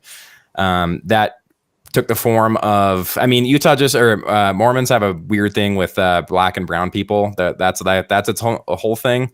But as part of like, we had the Indian schools that like are pretty famous for this part of the country, and like what we're seeing in Canada, that was a thing. And then a big thing that was an actual like church practice was converting or taking the children away from these native families, bringing them into white Mormon families, converting them to Mormon, and teaching them how to be like a, Mormon WASP, I guess. But like, and that's part of like the actual doctrine itself too, because they believe that they are like what are called Lamanites, which is very too in the weeds, but like are native people that were initially Jews that came over to this continent. So they're bringing them back into the fold. Like that's actually was the plan. And that included taking children from their homes and having them become just like part of families or be more like servant-like. But that's another ugly part of the church history and the history in Utah of how like that Mormon doctrine influences how they treat non-white people, shall we say? Yeah.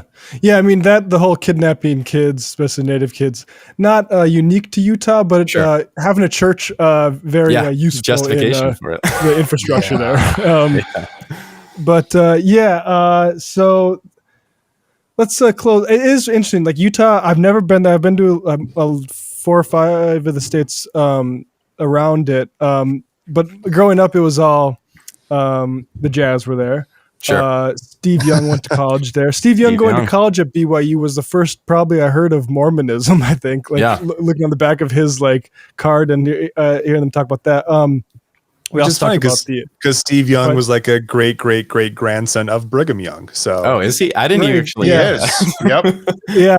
I that's how I found out who Brigham Young was, because Steve Young was like those. I feel like they put that on his cards all the time. Related to Utah sports, I'm a Minnesota Timberwolves fan. We recently acquired from Utah Rudy Gobert, 7'2" center from France, who has won a lot of defensive player of the year titles in Utah. Are you guys all fans of Rudy? For my part, I've completely sold myself on the move. I think they're going to have no problems guarding like perimeter teams. I think Carl Anthony Towns is going to do just fine guarding, fours. With as long as Rudy's there behind him to swat it. So that's literally, I say it as a joke because I don't want to be vulnerable enough to say that's actually what I think. What do you guys think of Rudy Gobert? First off, I just want to say, Matt, the Twin City New Age crystal stores are going to do fantastic in the next couple of years. Like he is going to just buy them out gangbusters. So it's going to be awesome. Yeah, we've also been loosely a sports podcast at times because there is a really funny intersection with sports and culture in Utah, as there is in most places, but it's a bit more unique to here. Like Donovan Mitchell has been the most high-profile player we've had play for the Jazz since Carmelo and John Stockton, but for different reasons, you could say. And Donovan Mitchell famously also not on the Jazz anymore, but had a bit of an outsized impact culturally and socially here. Challenging a lot of like local politicians during like 2020 when Black Lives Matter was a big thing. Donovan Mitchell was is a very outspoken player and caused a lot of problems with famously the leader of the Speaker of the House at the time told Donovan Mitchell that he didn't know what he was talking about when it came to race issues. Just a white Mormon dude who's like 70. There's a lot of that stuff going on. Donovan Mitchell, we talked a lot about like the backlash that he faced as well during 2020. I'm not going to go revisit those episodes, but if people do want to listen to it, there was some pretty horrifying stuff in there, but sadly he's no longer on the Jazz anymore. But anyway, Greg's our resident, he has a basketball podcast as well. So Greg, tell us about Rudy Gobert and what you think his future holds in Minnesota. Cause I love Rudy Gobert. I think Greg describes him as a lovable himbo, and I couldn't agree more.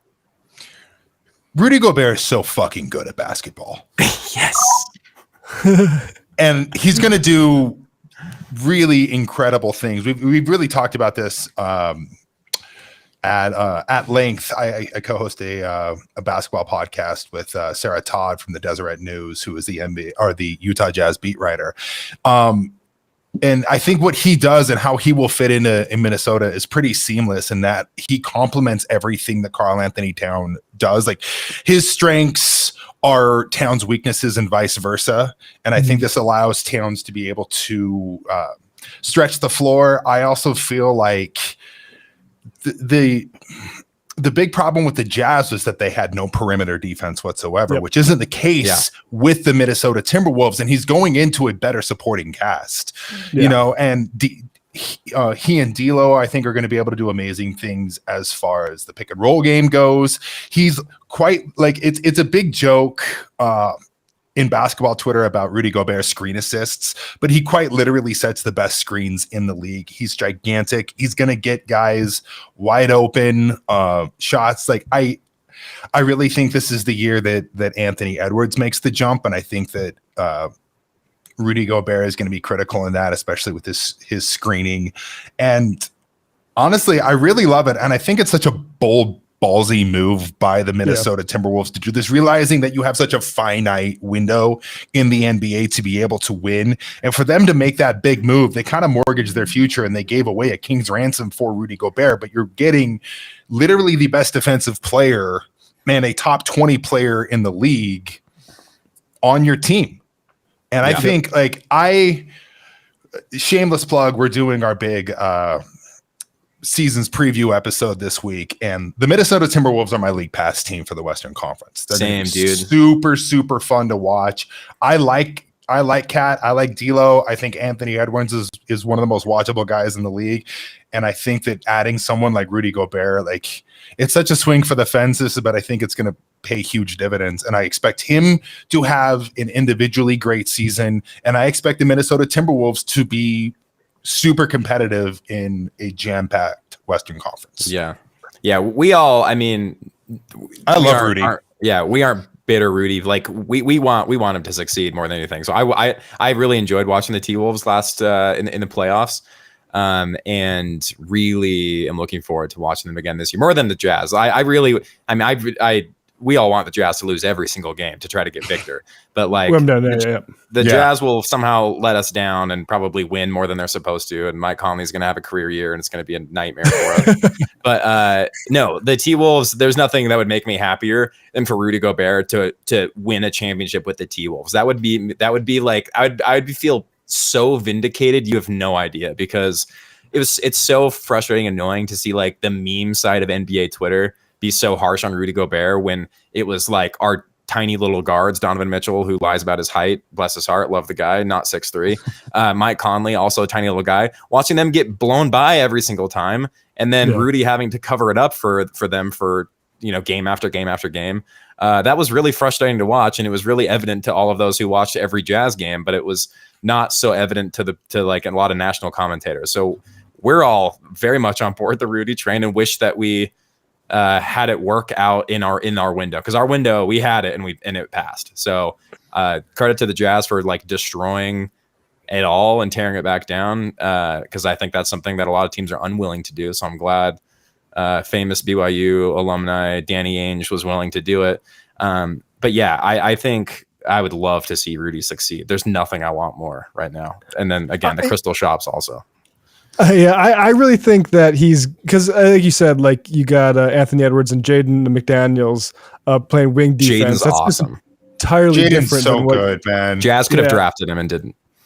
Oh, really? That's funny. At least we got Udoka Azubuike, who not going to. We could have got Desmond Band or Jaden McDaniel. Okay. Anyway. Timberwolves can't really talk about guys they should have drafted, but that's also true. Steph Curry, but also just one final note. I think Donovan Mitchell landed in his perfect area too. I think like you got Cavs are going to be those good. two bigs. Cavs are going to be awesome. Cavs and Darius Garland to play off him. Like I think Cavs are going to be so awesome. But the Cavs look so cool this year. Another league pass team. Yeah, absolutely. Yeah, they're going to be so fun. I that's another one. I love that move for Cleveland. Gentlemen, Greg, Kyle, Jordan of the Brigham Young Money Podcast. Where should people follow you guys? Jordan, what's our stuff? Fine, I'll do it here. Sorry, I forgot. You can find me on Twitter at SLC Lunk. You can find Greg at Dad Sham Dad. You can find Kyle at Kylipso. There we go. And you can find our podcast at BYM Podcast. And we are also on Patreon at patreon.com/Brigham Young Money. Yeah. I think that's all of That is it. We're going to start a Discord for the Patreon soon. I know there are some already people started. It's up. Oh, nice. That was quick. I know there are people that listen to this podcast or to Left Reckoning and watch and listen that are from Salt Lake because I've listened to the call-ins. So if you're one of the other Salt Lake people, hit us up and let's link and build, as it were. So Absolutely. Well, thanks, chaps. See you. We'll do this again. We'll talk about how the Rudy Gobert tore his ACL and everything. No! Don't you dare speak that into existence. Yeah, you guys got all of our draft picks. La, la, la, la, la.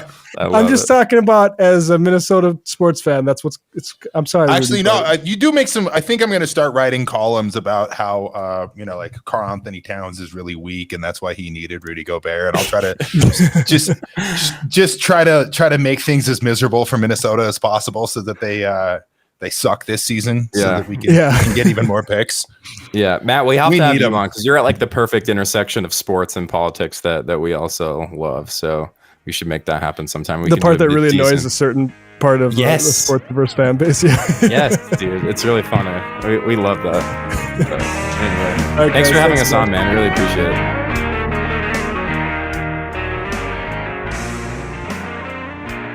That was fun, man. That was fun. It was fun talking to those chaps. Brigham Young Money Podcast. We'll put all the links. To which we can't have the links. Yeah, we can't put links, but when we put it on, if we get unbanned, we'll put it up on YouTube, etc. for folks. We should definitely go give them a follow. I mean, yeah, that was fun. I feel really bummed to have missed it. Are we technically in the post game? I think. I don't know. Do we have a horn to play or something? That's a good question. Yeah. No, we are. You could. There you go. That was pretty good, Matt. You can make anything the post game. You only have to think that it's the post game, and then it becomes the post game. So we're in the post game now, folks. It's post up. Usually, these are just for patrons, but since the Google Corporation or Alphabet or whatever the hell they're called now. Has decided to wage war against us. We figured, why not come over here and open this up to everybody? So we'll be taking some calls, voicemails, and some questions from the chat. We also have some fun video as well. I don't know. Is there any Twitch specific things that we should be doing, man? I'm not as up on the Twitch side of things, if I'm being honest. So one thing we need to be better about, particularly if we're going to give Twitch a little bit more love, is thanking people for gift subs. And we've got a number this evening. Nice. I'll read in reverse order. Buddha's Sandwich, thanks for the sub. Serious Business gifted a 1-month tier to Red Wizard. We had a hype train that started. Completely missed the hype train. Shit. But Kate Shep subscribed. Serious Business gifted tier 1 sub to Ram Z. Dr. Tobias Funke, MD, subscribed to us. Biddy for your thoughts. And Shane Giusti gave out 1 community sub. So thanks everybody. And we got a lot of follows too. So thanks everybody who's followed us this evening. Yeah, I really appreciate it. No, I mean, it's fun. I mean, I like doing stuff on Twitch. It's always just a little intimidating. You know what's tough is it's tough to play a game and respond to the people in the chat. Like when I've got into NBA 2K, I just feel really enthralled. Or that's not a game you can really be paying attention to anything else either. Exactly. And I was playing Truck Simulator, and it's literally the dangers of texting and driving. I'm looking at the chat and I'm veering off the road into other cars and stuff, driving a extra long, extra wide load. But yeah. Well, why don't and I'm just going to put it up. So folks, for regular viewers of the post game, we'll be taking Discord questions. I'm also just going to pop the chat up on the side for folks if you want to jump in with any comments or questions. This is loose, hanging out a little bit. But before we get into the interactive portion, Matt, I feel like we might need to start with something. I think everybody's probably seen this at this time, and this is Tulsi Gabbard's big revelation. That wasn't too much of a revelation. We'll play the clip in just a second. I will say there's been a lot of I don't know, vindication for folks, which I think is very justified. A lot of people who are against Tulsi, but I'll say there are two kinds. Not trying to be extra hipster about this. There are two kinds of like people who are always skeptical of Tulsi. There are people who found that she was very clearly trying to ape the left, and didn't seem like she had like very genuine commitments to things like ending forever wars, support for things like Medicare for all. And then there are literally people who are mad at Tulsi because she like criticized the Hillary Clinton campaign and said some nice things about Assange. And I always have to be careful when you see people celebrating now to remember that there's two very, very different categories. One of those was the right criticism, and one of those I think was coming at it from the wrong angle, even if the target of their anger was correct. I mean, yeah, I just remember the day that Hillary called her a Russian agent. Yeah. And I'm just like, God, can all you motherfuckers just Shut leave the us fuck alone? up. like Hillary, you could not talk about the least helpful person in the entire fucking world is Hillary Clinton sticking her oar in. I mean, man. Yeah, but Tulsi, yeah. So let's I have actually, I mean, I know she said she's done with the Democrats or whatever. I thought this had been decided a while I ago. thought the Fox News thing had sort of figured that one out. Yeah, but sure. But yeah, here we go. Wait, before we go there, I mean, Okay. not going to call anybody, but I knew a guy personally who like became very worked up about me when I started doing media, who was always calling me all sorts of crazy things. Absolutely obsessed with Tulsi Gabbard, to a level that it even eclipsed like the fandom of Bernie Sanders, calling me a social fascist and a sexist for not liking Tulsi Gabbard. So I have a little bit of a personal grudge and vindication when you see things like this, but I would leave it at that. It's funny, like I feel like those are the types that also are too quick to say, like, "Oh, you're saying Tulsi's fascist." People throw that word too much. Yeah, exactly. But here's Tulsi's big announcement. We'll play it, and feel free to jump into the chat with your reactions to this too. We'll read some of them out if they're good. Beautiful. I can no longer remain in today's Democratic Party that's under the complete control of an elitist cabal of warmongers who are driven by cowardly woke. Holy shit. Sorry. I just wanted to pause it really quickly to say, like, it takes her about 5 seconds for y'all to realize who her new audience is on this, right? Yeah. I mean, I was just going to say, like, Tulsi gets too much credit for being, like, some guys, like I saw a tweet today, like I'm not a fan of Tulsi, but she's to the left of Joe Biden on war. And I'm just like, that's too all-encompassing of a statement. Because like I don't agree with like Joe Biden's foreign policy, but like he got us out of Afghanistan. Tulsi Gabbard has laid sort of groundwork for war against any sort of Muslim nation for like her entire career. Before she was doing this progressive shit, she was saying Obama should be using the term Islam to describe the terrorists that we're at war with, and she was trolling him on Fox News back then. So like she's not really, and she's a massive supporter of Israel. But she's not really anti-war. She's this new kind of, and I mean, I'd be curious what she's actually messaged on China. I won't do her the disservice of assuming that she's a China hawk, but you see this a lot with libertarians on the right, is like secretly they're like, we should be reorienting because China's an authoritarian menace. And like that was her whole thing with being anti-war, it wasn't about being against anti-war in principle, but rather that the American strategy was not waging war well enough against people that she perceived to be her enemies.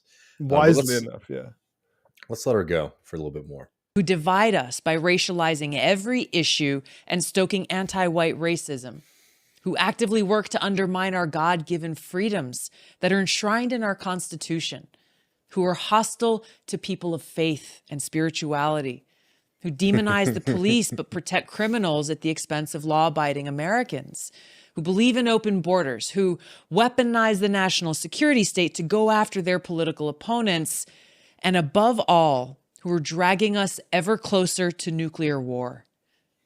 Now, I believe in a government that's of the people. And let's just also remember where she's pivoting to, by the way, when she talks about people bringing us ever closer to nuclear war. By the people and for the people. Unfortunately, today's Democratic Party does not. Instead, it stands for a government that is of, by, and for the powerful elite. Now, I'm calling on my fellow common sense, independent-minded Democrats to join me in leaving the Democratic Party. If you can no longer stomach the direction that the so-called woke Democratic Party ideologues are taking our country, then I invite you to join me. And do what? And do what? Just not vote for Democrats? I mean, it's a good op, right? I mean, look, we know what the Democratic Party is. We spend most of our time criticizing that institution for what it represents. But to sit here and talk and like use some kind of glittering language about a government for the people, by the people, right? Which again is, I don't know. I think as a principle is a decent one, but it's one of those phrases where it's just like, you're not actually, that's not a very good litmus test. Like I get no information when somebody says that that's what they believe. But beyond that, when to make that argument, when literally, the party that she's trying to cozy herself up to, or if not even the party institution, the networks, Fox News being the main one that she's cozying up to, is an institution that has shown a deep desire to take away people's right to be able to vote in this country. Just save me the fucking Democratic, like the pro-democracy talk, and just own what you're saying. You're mad at people for social, cultural politics. You're very fine with cozying up to rich, powerful people in the United States, and for trying to utilize our system to wage war on other people who you deem, to be enemies of the republic, right? I mean, it's just like, it's so two-faced to sit here and be like, we're for peace, and we're for democracy. And the way to do that is to line up with the party that's actively trying to take away people's right to vote, actively has been advocating for war, if not with Russia directly, today, which is a very new, wild thing that you're getting from Carlson, because for years, these people are all advocating for heightened tensions with that country, advocating for another annihilational war with China. I mean, it's just, it's two-faced, and it shouldn't be that surprising, because Tulsi, the way that she lined up with the Bernie Sanders movement initially was not because she was very committed to those ideas. You saw how quickly she dropped all of those when she tried to run for president. She was trying to find a movement or a vehicle that she could ride into more national prominence. And she tried to cozy up to the Bernie movement, didn't get her very far. So now she's doing this kind of right-wing thing. And this is, Tulsi hasn't changed, is what I'm saying. No. The situation has changed a little bit for her. Yeah, and sorry, I'm going to turn my camera off just because I'm having a sinus event because No of the problem, cold. But brother. yeah, this is exactly who she's always been. But it's funny because like, then what, Tulsi? Like, fine, if you guys are going to create this new fucking thing, create it. Or is it just like a new thing to critique the Democrats during campaign season? Like, right, like that's why people get cynical about, oh, this is just a Republican. And like, I don't know what's in Tulsi's heart. She might be weirder than that. But like, I know that she's in rooms with like people who like support apartheid in Palestine, or like far right elements in India. Like this is who Tulsi is, and she had a very brief moment where she endorsed Bernie Sanders. And she made so much fucking hay on it. And, and it was wild that like, that was still within the memory of her going on Fox News and saying Barack Obama is not saying radical Islamic terror, and he's letting the terrorists win by doing that. Like it's insane. And I mean, like, I think we were right. I mean, not to relitigate how open we were to her support of Bernie, right? Like if a politician's going to change her spots, but like in this case, she just didn't. She didn't change her spot. She's back where she started. Yeah, I mean, from people who I know on the inside, Tulsi, who maybe have interacted with her on like a kind of political level, I think that it's worth noting, this is just what I've been told by other folks, is that Tulsi actually believes all the weird, contradictory stuff that she gets into. That she's always been a sort of bizarre politician. And like, again, I've always been somebody who said, I don't think people should make too much hay about the fact that she grew up extremely right wing, and was being pushed in a certain direction by her family. Because I think, it's fine to and good and something we should support for people to maybe grow up in a certain context and push back against that when they get older. But you see how comfortable she's gotten with that side of politics now, that it doesn't seem like there was too much of a turnaround for her. Yeah. And one bit of history that I never knew about. I knew about the anti-Islam stuff, but her entry into politics was preceded by her father, who was an anti-gay politician. Just that was his main thing, is gay people shouldn't be allowed to marry. And Tulsi was right there with him, and then sort of later since apologized. But her reasons for that were we shouldn't be promoting a homosexual lifestyle. Yeah. And it's a lot of things she says related to basically like, now she's joining Republicans when she's hosting filling in for Tucker Carlson. She'll talk about how we shouldn't have any sex education through grade 12, she said on actually Sean Hannity's program, which is just an extremely right-wing religious fundamentalist position.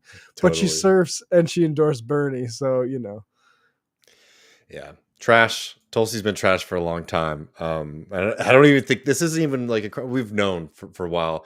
It was almost surprising that she made an announcement, because I thought, we've all fucking read the tea leaves, friend. I mean, yeah, it's been clear for a bit. Well, it's funny, and people are coming out saying it. People are so annoyed. I think it was David Dole, Rational National, who put out a video, and the title was just, or maybe it was Humanist Report, but put out a video titled like. It's just something that surprises us all. And all the comments were like, nobody's surprised by Tulsi doing this. And like the title was ironic, but it's like, yes, everybody is aware of Tulsi at this point. It's just funny to find, you will find guys who are still going to the mat for Tulsi. And, but like, I just say like, do something then. Like do something like instead of just criticizing the fucking Democrats. I mean, like somebody else who I definitely disagree with a lot, who actually seems to have maybe a bit more like national grassroots support, is like somebody like Andrew Yang, more of like an eclectic support than Tulsi ever has.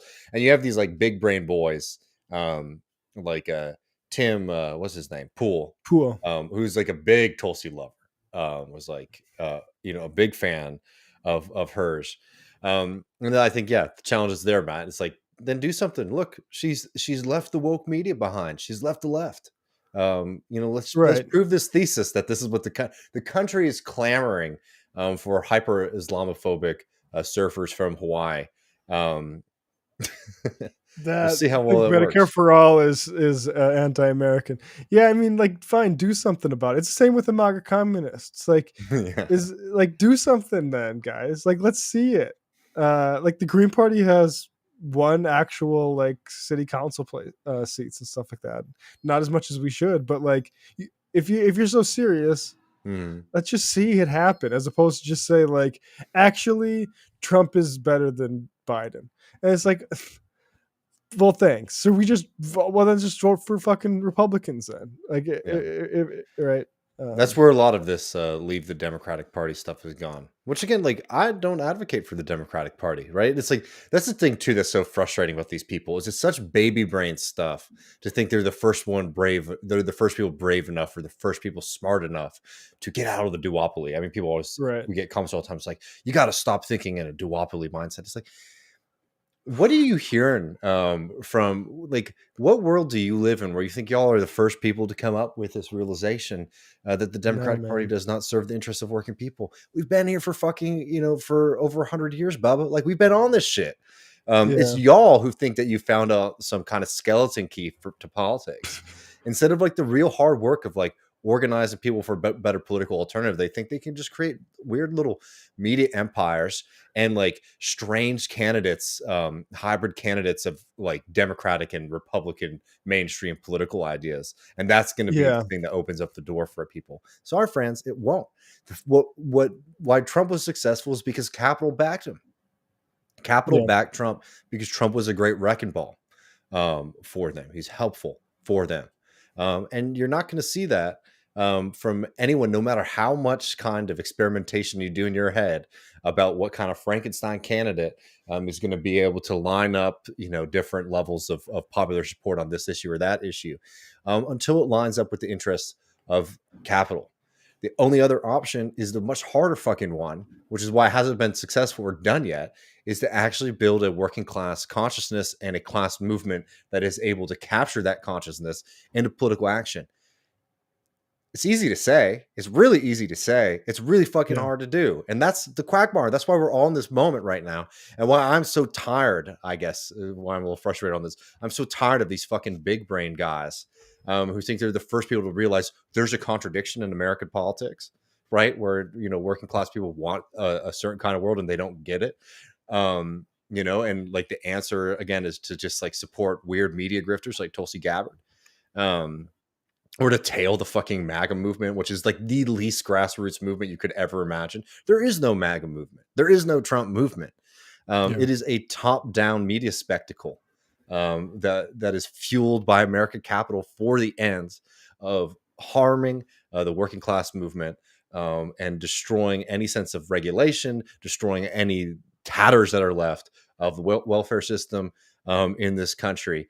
And you can't ride those fucking waves into success. And these big brain guys have got to go. Thinking fellas. Yeah.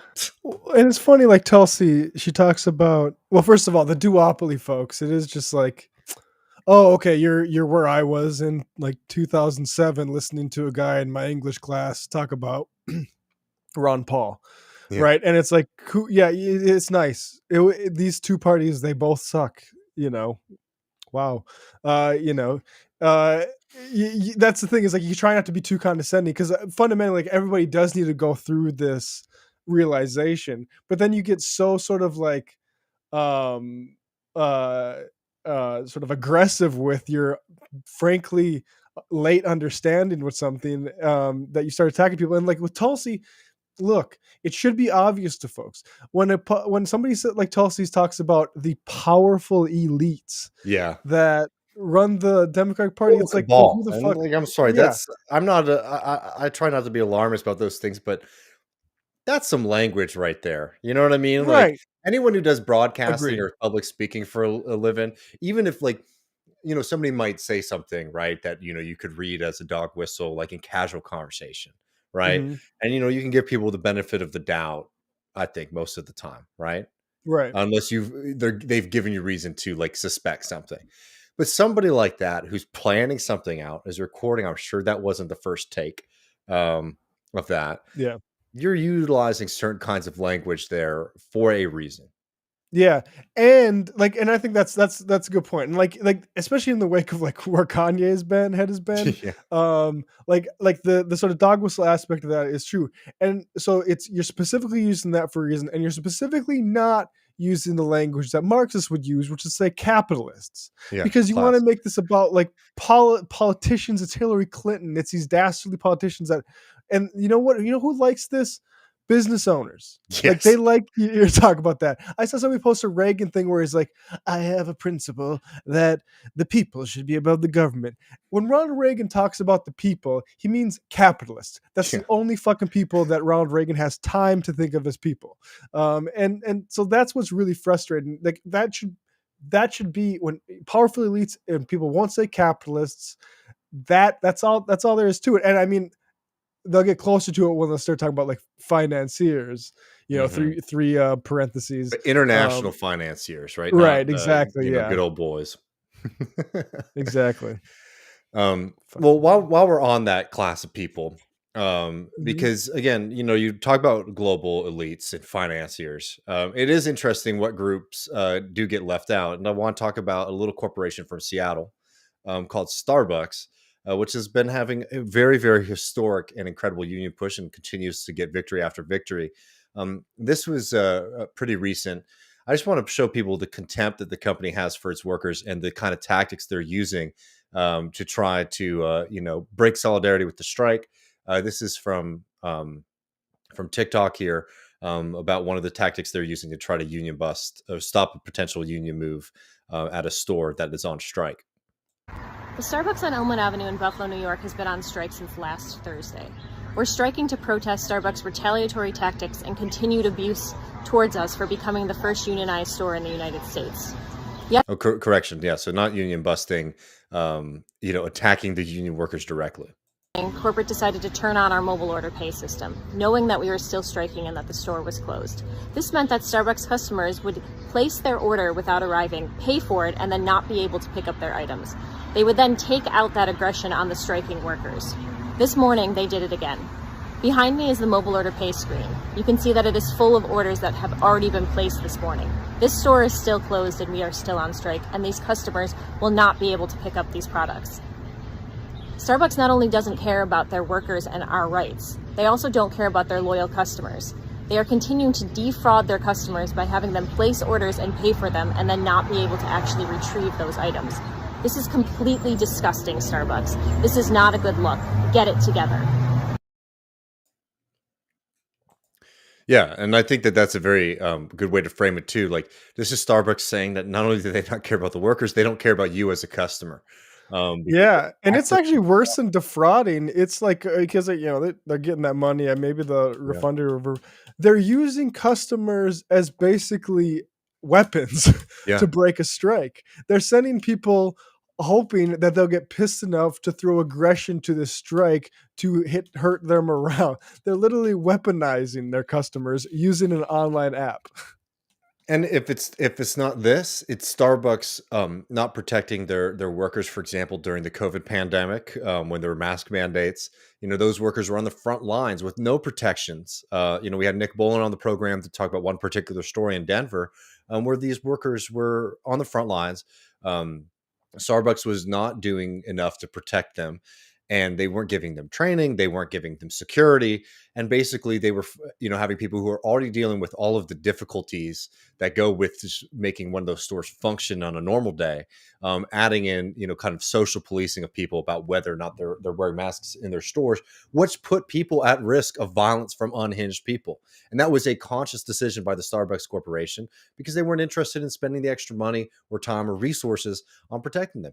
So if it's not just like how, Schultz's like war on these people's livelihoods and lives and attacking, union activity in this country, it was also just a genuine wanton hatefulness to the to the workers that make Starbucks function.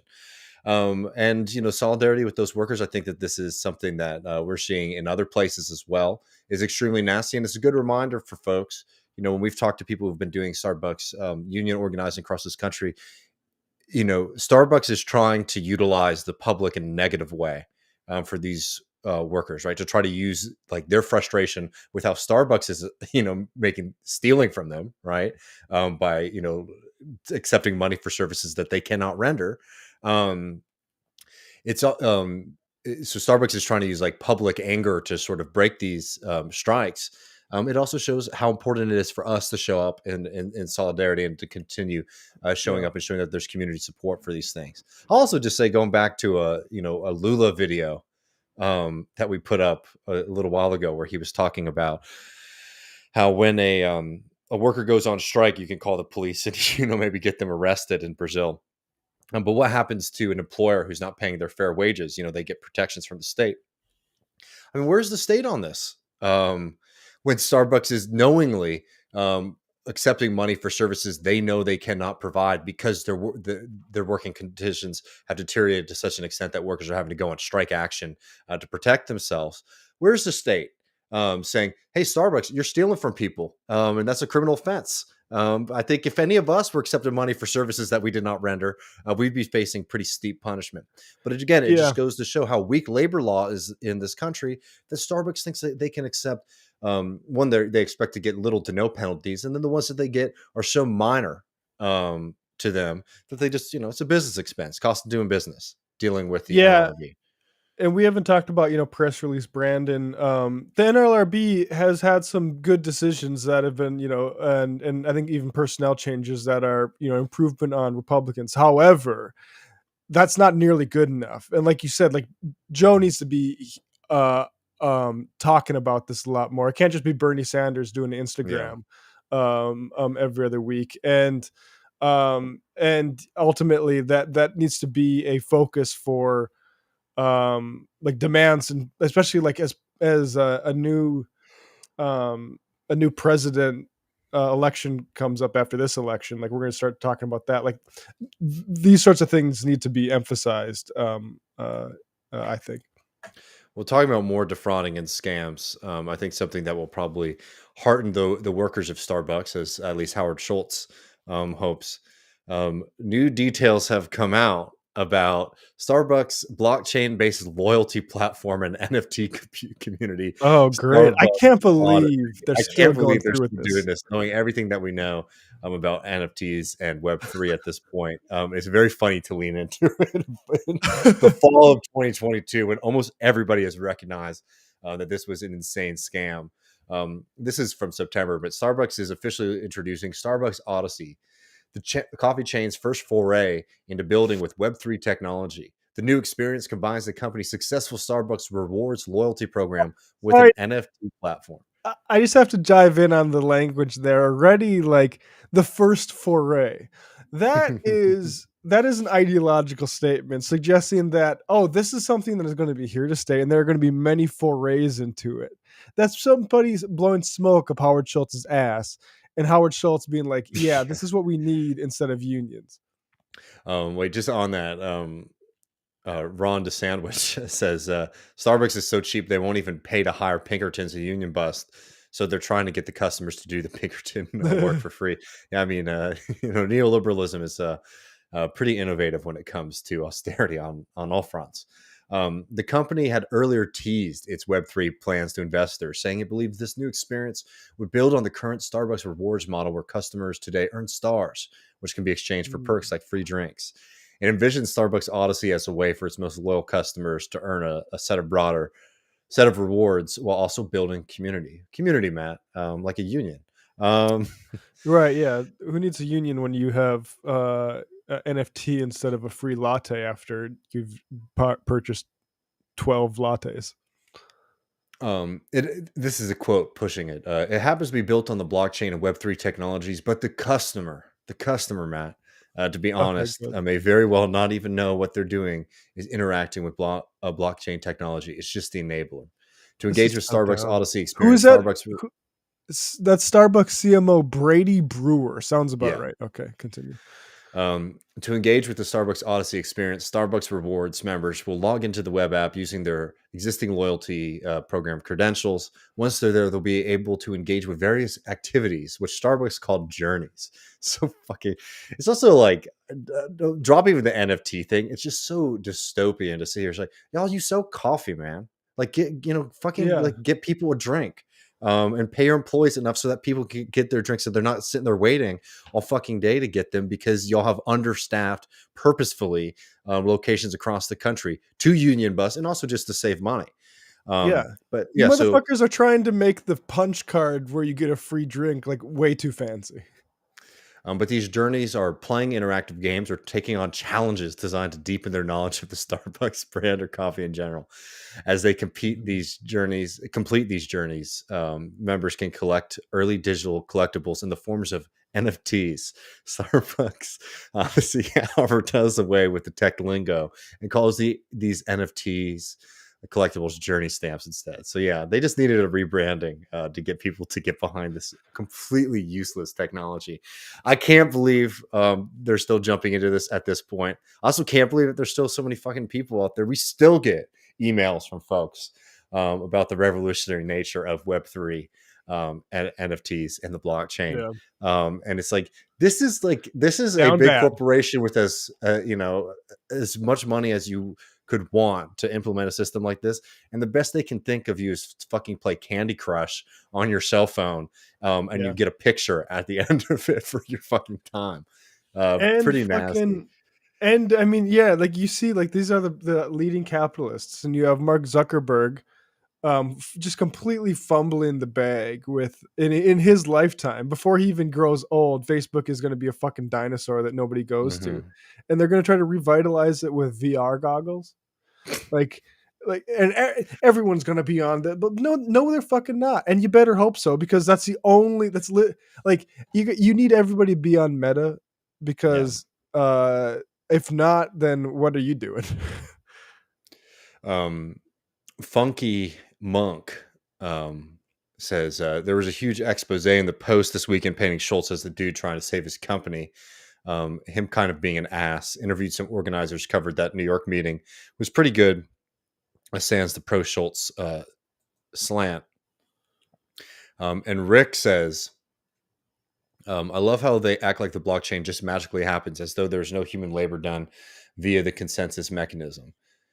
Yeah, I mean, it's truly abstraction stuff at the end of the day, but it's also stupid. It's just stupid as fuck. Apart from the bad politics and the waste that goes into it, it's just a dumb guy that you can sell to people in a board meeting, and it's very, very little practical social use for anybody. Yeah, money allows bullshit to defy gravity. It's like that glorified thing, the anti-woke finance. The people said this, and like Rumble too. When you talk about the Rumble stock price, you look up what the stock people are saying about that, and they're like, "This is a good way to invest in free speech." That's what it's just like the way like investors are talking about it, and that's where you see that they're setting up. They're like authoring society. Whatever happened to those guys who are trying to buy the Constitution? Do you remember that? Oh yeah, they failed. but they raised a shitload of money, and they were supposed to do something with it. Yeah, I wonder what the dumbest shit in the world, man. Honestly, it's like honestly, only. Sorry, man, I'm having an audio problem. Just give me 1 second. But oh yeah, I was just gonna say, it's like the it's about 2 grades beyond a national treasure. Are you back? David is. I think we lost his Bluetooth earbuds, which is a reminder that I need to charge this one. All right, I think I'm almost there. Sorry, Matt. Yeah, no, all good. I'll be there in 15 seconds. But did we want to do? Give me a second to get my. Oh, here we go. I'm back. Sorry about that. You back? Yeah. Apologies. Well, we have some Rubin for folks, but maybe we should save that for a minute. If you want to get a couple voicemails in, I know Joe sent us a text version of his, so we can skip the call. But I don't know how many we had. Do you want to read that out now? Well,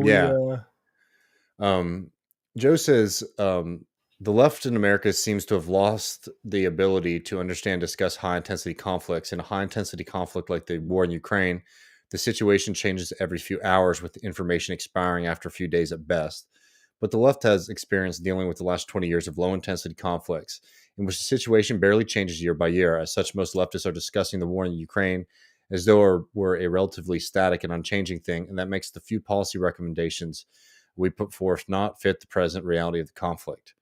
Talking about the Azov Regiment as a rationale for not providing arms to Ukraine after the regiment surrendered is just one example of this effect. I'm not sure how we get better at this, but if we ever want to have influence over foreign policy, we are going to need to figure out a way to do it. Well, I'd be curious who you're speaking about, in fairness, because there's plenty of people who have been covering this very closely and advocating. I mean, I think a lot of the stuff that's come out from Quincy has been very solid in recent weeks on this. No doubt about it. The situation is changing tremendously, day by day, hour by hour. But I don't think that having difficulties keeping up with all that is a uniquely left-wing issue, right? I think that's across the board kind of thing. And as to, questions of like pumping weapons into that conflict, I think that the rationale for that is pretty sound about the danger of flooding a country with weapons. We see what that ends up being. in the long term, especially in a context like it looks like that this conflict is going to be ongoing for a bit longer. Yeah. I mean, the Azov thing, it's like, I think people do overemphasize Azov.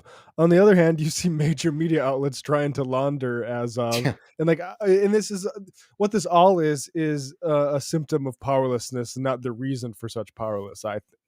I think, and like you said, I think like Quincy Institute, I think Carl Bayer's perspective on this, like, I think I think there are people who have called it right, but I think like the problem with the left is there's not really a coherent left to speak about this, like powerful enough to talk about this, and so you get these different sorts of factionalisms, and this there's a lot of distrust over what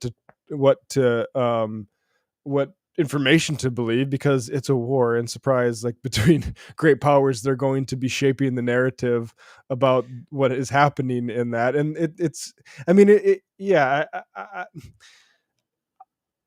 I think it's more of a symptom as opposed to like the thing we need to prioritize, getting the perfect having the perfect positions on, and like I think there are certain pathologies. I mean, we talked about this with like the color revolution Iran thing with Gene, where people get sort of too knee jerk about and into a certain type of analysis. Well, they want to be able to pick a side and win, which is a really, really not just politically unhelpful, but a very immature way, I think, to look at conflict, frankly. Yeah.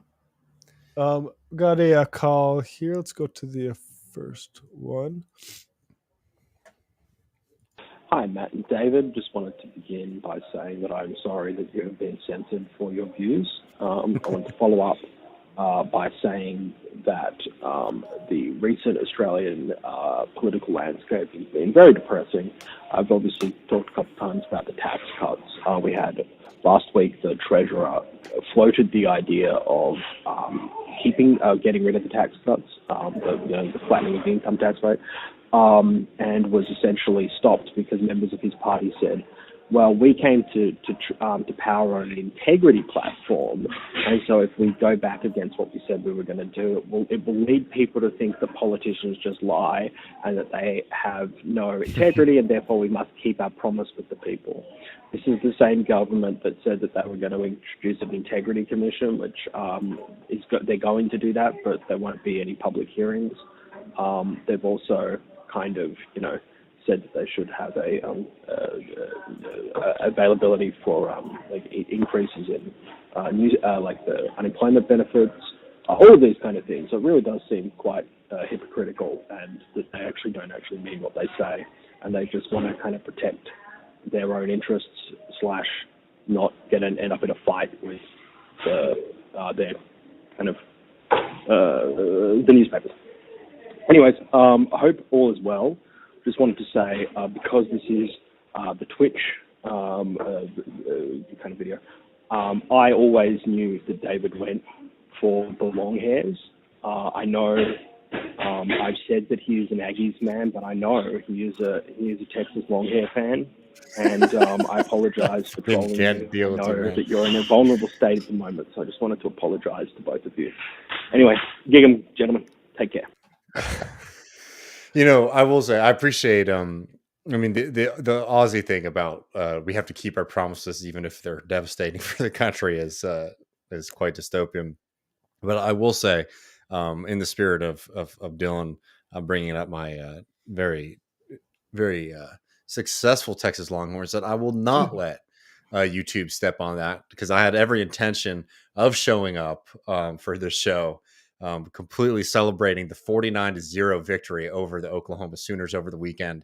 The first time in the series that's been played for a very long time that Texas has shut out the Sooners. Absolutely dominant performance. I think there's no doubt about it that if Quinn Ewers wasn't hurt against Alabama, not only they would have won that game, they certainly would beat Texas Tech, and we'd be looking at the Texas Longhorns #1 in the CFP rankings. What's the thing that they win between that rivalry? Because with the Gophers and the Wisconsin Badgers, it was like they have a golden hat. Have you seen it? I think I remember that from the old college football games. Yeah, that's pretty good. video games. We got one other call. I'm going to refresh, see if I'm not missing any, but I think it was Dave from Jamaica. Hi guys, it's Dave from Jamaica again with the background animal I won't say, so not to spoil David's imagination of what's going on. But still, nonetheless, a lovely noise. But sorry about you guys getting a little temporary ban on YouTube over the C stuff. But careful, on Twitch, they evidently have issues with the C word as well. Yeah. So, but the different type of C word, I might add. But other than that, to speak to the topic I had about the word about white people, he's saying. Hassan got in trouble for it, so you know what he's saying? No, I don't, but you can chat it to me. censorship and things being run by dumb robots who can't really distinguish stuff. I do think YouTube in particular needs more human moderation to kind of avoid some of that stuff. But it makes me wonder what's going on with this algorithm since they won't show us the details. Because if you kind of have clowns like Crowder, more or less, be safe on YouTube because he doesn't talk about a particular thing, but he talks about racist stuff and all that stuff that, you know, far more questionable than, well, I shouldn't say that because that type of stuff does, COVID misinformation does lead to deaths. So, but it is interesting to see how right-wingers never see, or I shouldn't say never, but right-wingers very rarely get clapped off of YouTube. So hopefully we can figure out what they're doing to keep evading, or maybe it is a case of conservatives, these platforms is not too willing to go too hard against conservatives in general due to losing out on market share, I suppose. But anyway, I think I've rambled on enough. Hope you guys get back on soon. And Matt, get well. See you guys later. Yeah, on that note, like the algorithm and what it recommends, is there a secret plan by Silicon Valley to like make people red pilled and Crowder fans? I don't think it's that conspiratorial. Yeah. I think what happens is you see this with the way conservative email chains were so popular in like the 2000s. It's activating a different part of your brain to say there are barbarians at the gates and we need to protect ourselves, versus saying we need to extend healthcare to everybody through the state. And one of those is really good for engaging people. And so like it's basically, that's why that keeps happening. That's why these platforms end up going that way if you leave it to AI and what is just engaging from a does this human react to it standpoint. Yeah, I mean, I think it's right. I mean, it really shows, you know, we talk about structural like conditions a lot as Marxists, and like, you know, I think it shows that even when you automate a lot of these things, there's a direction that they sort of trend to, which is like how these systems are sort of set up to reward. I mean, you follow this more than I do, Matt. I mean, how much trouble have some of the big right wingers gotten into for some of these quote unquote sensitive conversations about medicine? Because I feel like there's some of them who have been able to flaunt it pretty prolifically, but I feel like a couple of them have, you know, gotten burned.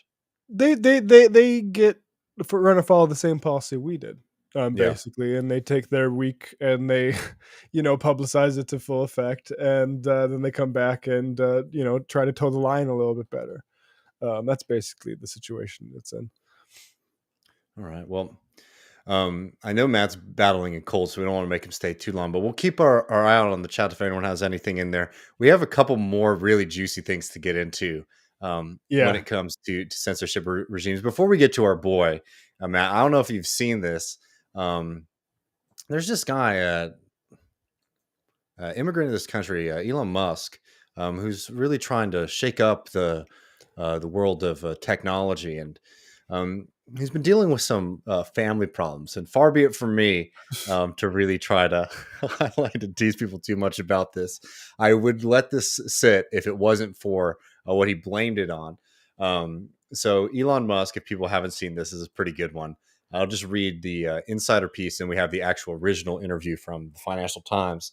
Elon Musk says his teenage daughter doesn't want to be associated with him because of what he calls full-on communism taught in schools and widespread hatred of the wealthy. Now, for folks who aren't reading the Financial Times, and I know it's very expensive, but it is actually one of the better resources out there, despite obviously its slant. They do these kind of lunch sessions with folks like Musk, where they sit down and they write out as a piece like the interview.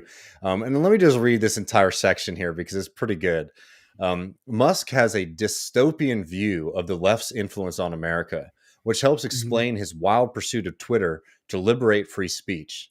He blames the fact that his teenage daughter no longer wants to be associated with him on the supposed takeover of elite schools and universities by neo-Marxists. Now, I'm going to pause it right here and just say, if somebody fucking told you that, you're sitting next to some guy at the bar, you hear about their life, we have those conversations all the time, and they're like, yeah, my children aren't speaking to me because of the neo-Marxists in school, you would rightfully look at them like they were absolute crank. And with Musk, it's no different. But going back to the FT piece, the supposed takeover of elite schools and universities by neo-Marxists, quote, it's full-on communism and a general sentiment that if you're rich, you're evil, says Musk. If the relationship may change, but I have a very good relationship with all the others. Can't win them all. Which again is also a very psycho thing to say about your children too. Jesus. Really depressing way to talk about your own blood there, man. I remember when Elon tweeted that thing about actually Marx was pro-capitalist because reading of it's like, oh, you have been researching this because you're in a fight with your fucking daughter, right? So that's why we get these tweets, is because, and this is, I mean, man, it is just super depressing. I don't know what's true about the Elon Musk being some intermediary between Putin story that's going around, because I think Ian Bremmer, the guy who's sharing it, I think he's also not credible. So I have no idea what's going on there. But it says a lot about fucking this world that said that the capitalists have conquered.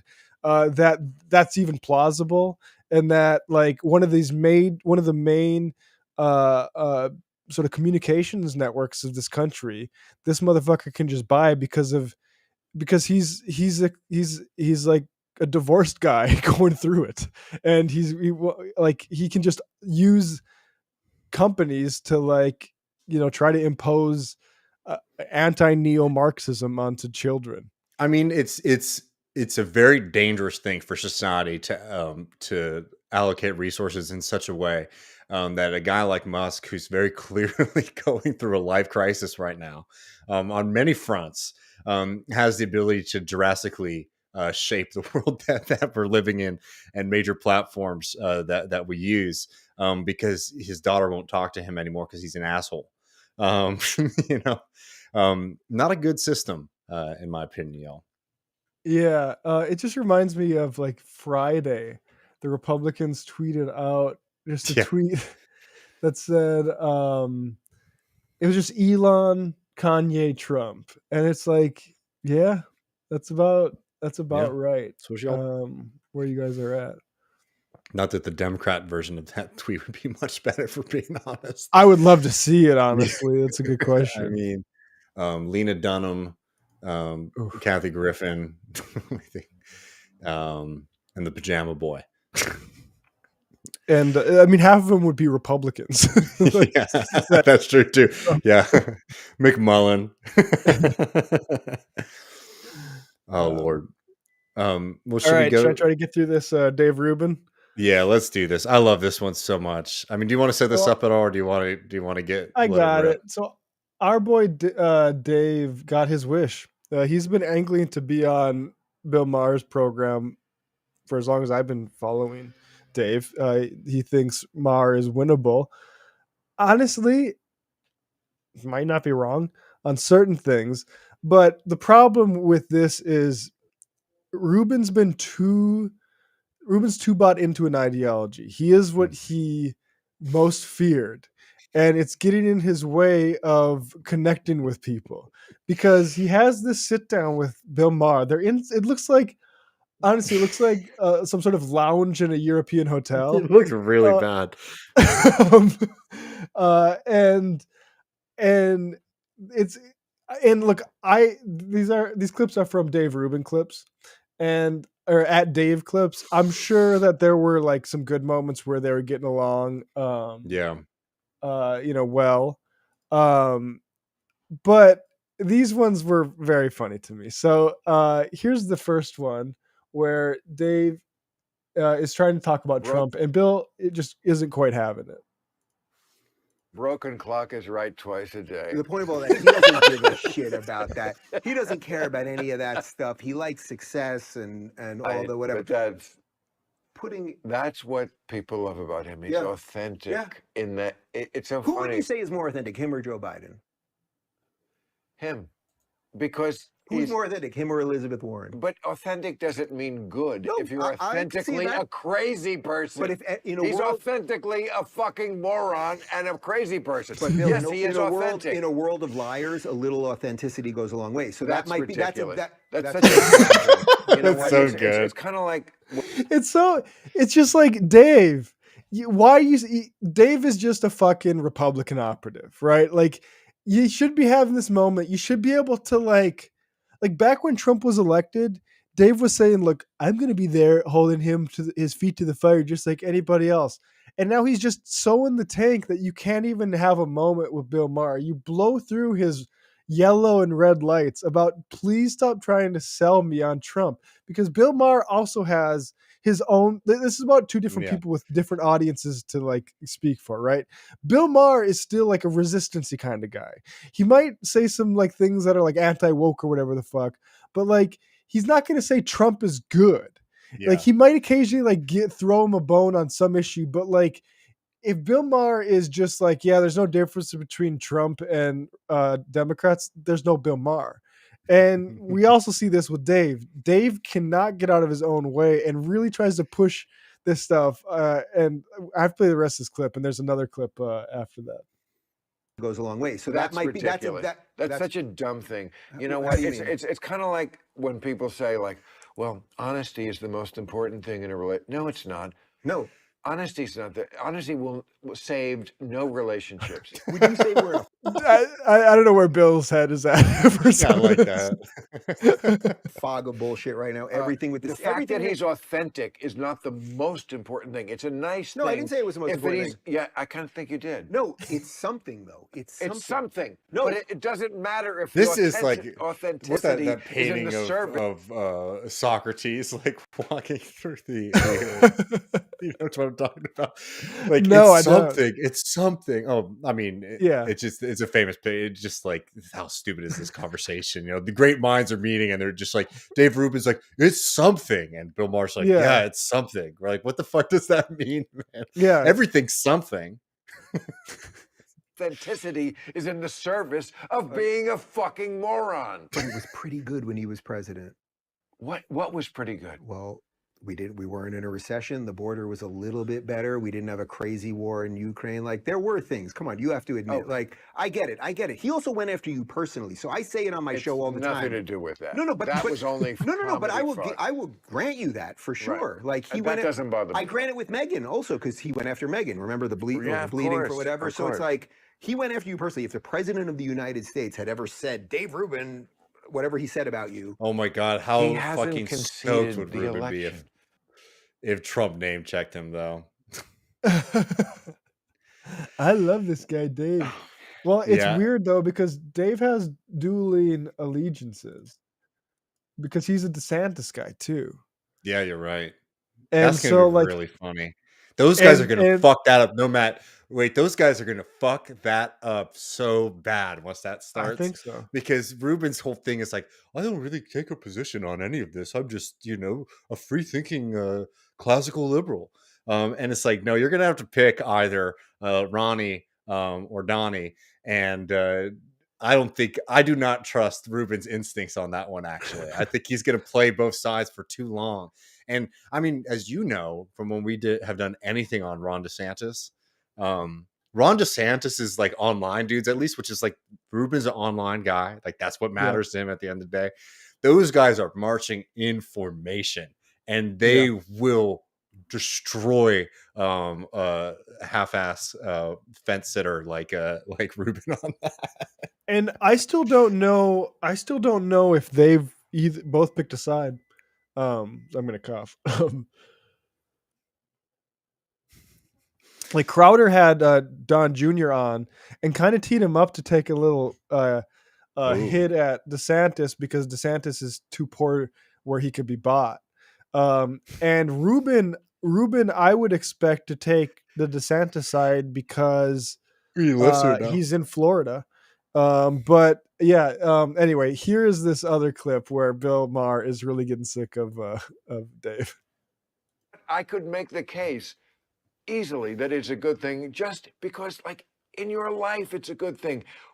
Would I rather be with a lot of people who are different or in a room full of Tucker Carlson? So think about it, Bill. I just finished my book tour where I did stand up, all over the country. You mentioned this fucking book again. Great I'm going book. to throw this I fucking signed bottle. it for you. You're going to I'm gonna freaking throw love this it, man. You're going to love it. fucking bottle. I don't even think I said the name of the book. It wasn't a heavy promotion that I was doing here. But anyway, it's a great book. You're going to really love it. I think you're in it. And so I could make Just the case. Embarrassing. It's so embarrassing. And what's so funny about this, I mean, you said this to me, so I'm not trying to steal your line, Matt, but like, this is what he's always wanted. Like from when he was like,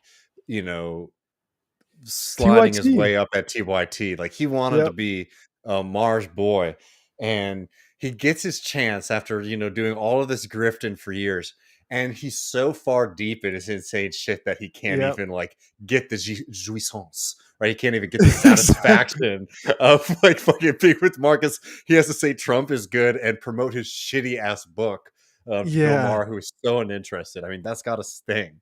I mean, it's like the grift has hollowed out his soul, and that's all that's left.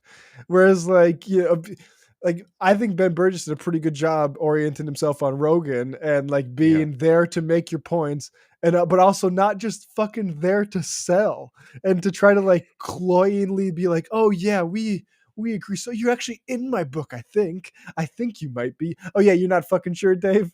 You're not sure that you put Bill Maher in the book to try to get his fucking attention. Like, please. Well, but it's also like, this is why, again, like Rubin is going to fucking crash and burn during the DeSantis Trump wars that are coming, right? He just does not have the ability to read the room, honestly.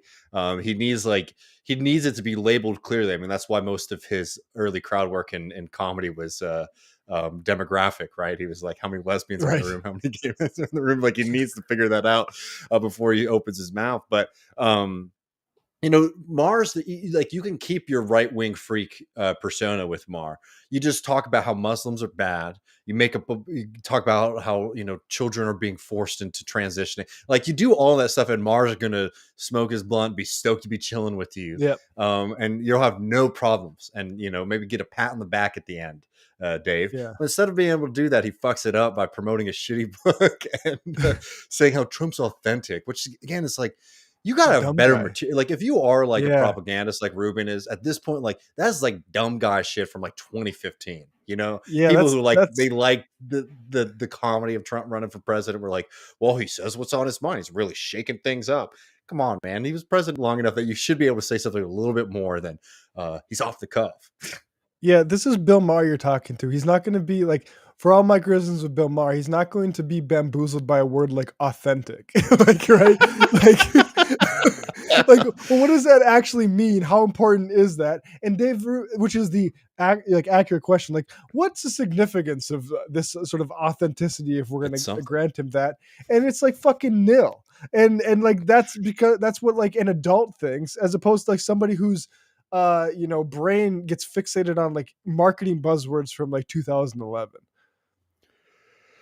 Absolutely beautiful. Just a true beautiful, and thank you, Dave, for that gift. If you want some more Rubin talk, don't forget to join us in Los Angeles, California, October 23rd at the Tearground Ball. Yeah. And we're gonna have Anna on, which I won't subject her to focusing on it too much, but I'm sure we might be able to get some more inside baseball on that fella, because Anna's pretty good at taking him down now. And I just want to make this plug. If you are going to come to the show and you can afford it, the $60 meet and greet, come drink beers with us. It'll be fun before the show. No, for sure. Well, y'all, I appreciate everybody joining us for the special censored edition of Left Reckoning. We're trying to lean into it just enough that doesn't get annoying. I don't know what's going to happen with YouTube, but it's great to have another platform to be able to hang out with y'all. I guess I'll probably just do the Griscom stream as typical, but just on Twitch. So keep your eye out for that. I think keep your eye on Twitter and Patreon for the official time. I'm thinking something like 6 p.m. Central come on. Before that, I don't know if Matt will be recovered and healthy for it, but we're going to also be doing another cross stream with our friends at This Is Revolution on Thursday as well too. I should be there. And yeah, we'll have a bonus episode. We just sort of have to figure things out. Things are a little in flux while we deal with this, but bonus episode for patrons. And if you like the show and want to support us, you can join us at patreon.com/leftreckoning. That really helps us out a lot, especially when things are a little uncertain and weird like they are right now. Absolutely. And thank you, finally, Valanova, 5 gift subs. Appreciate that. And Ron DeSandwich for subscribing. So thank you, folks. But anyways, until Thursday, y'all take care and talk to you soon. Peace.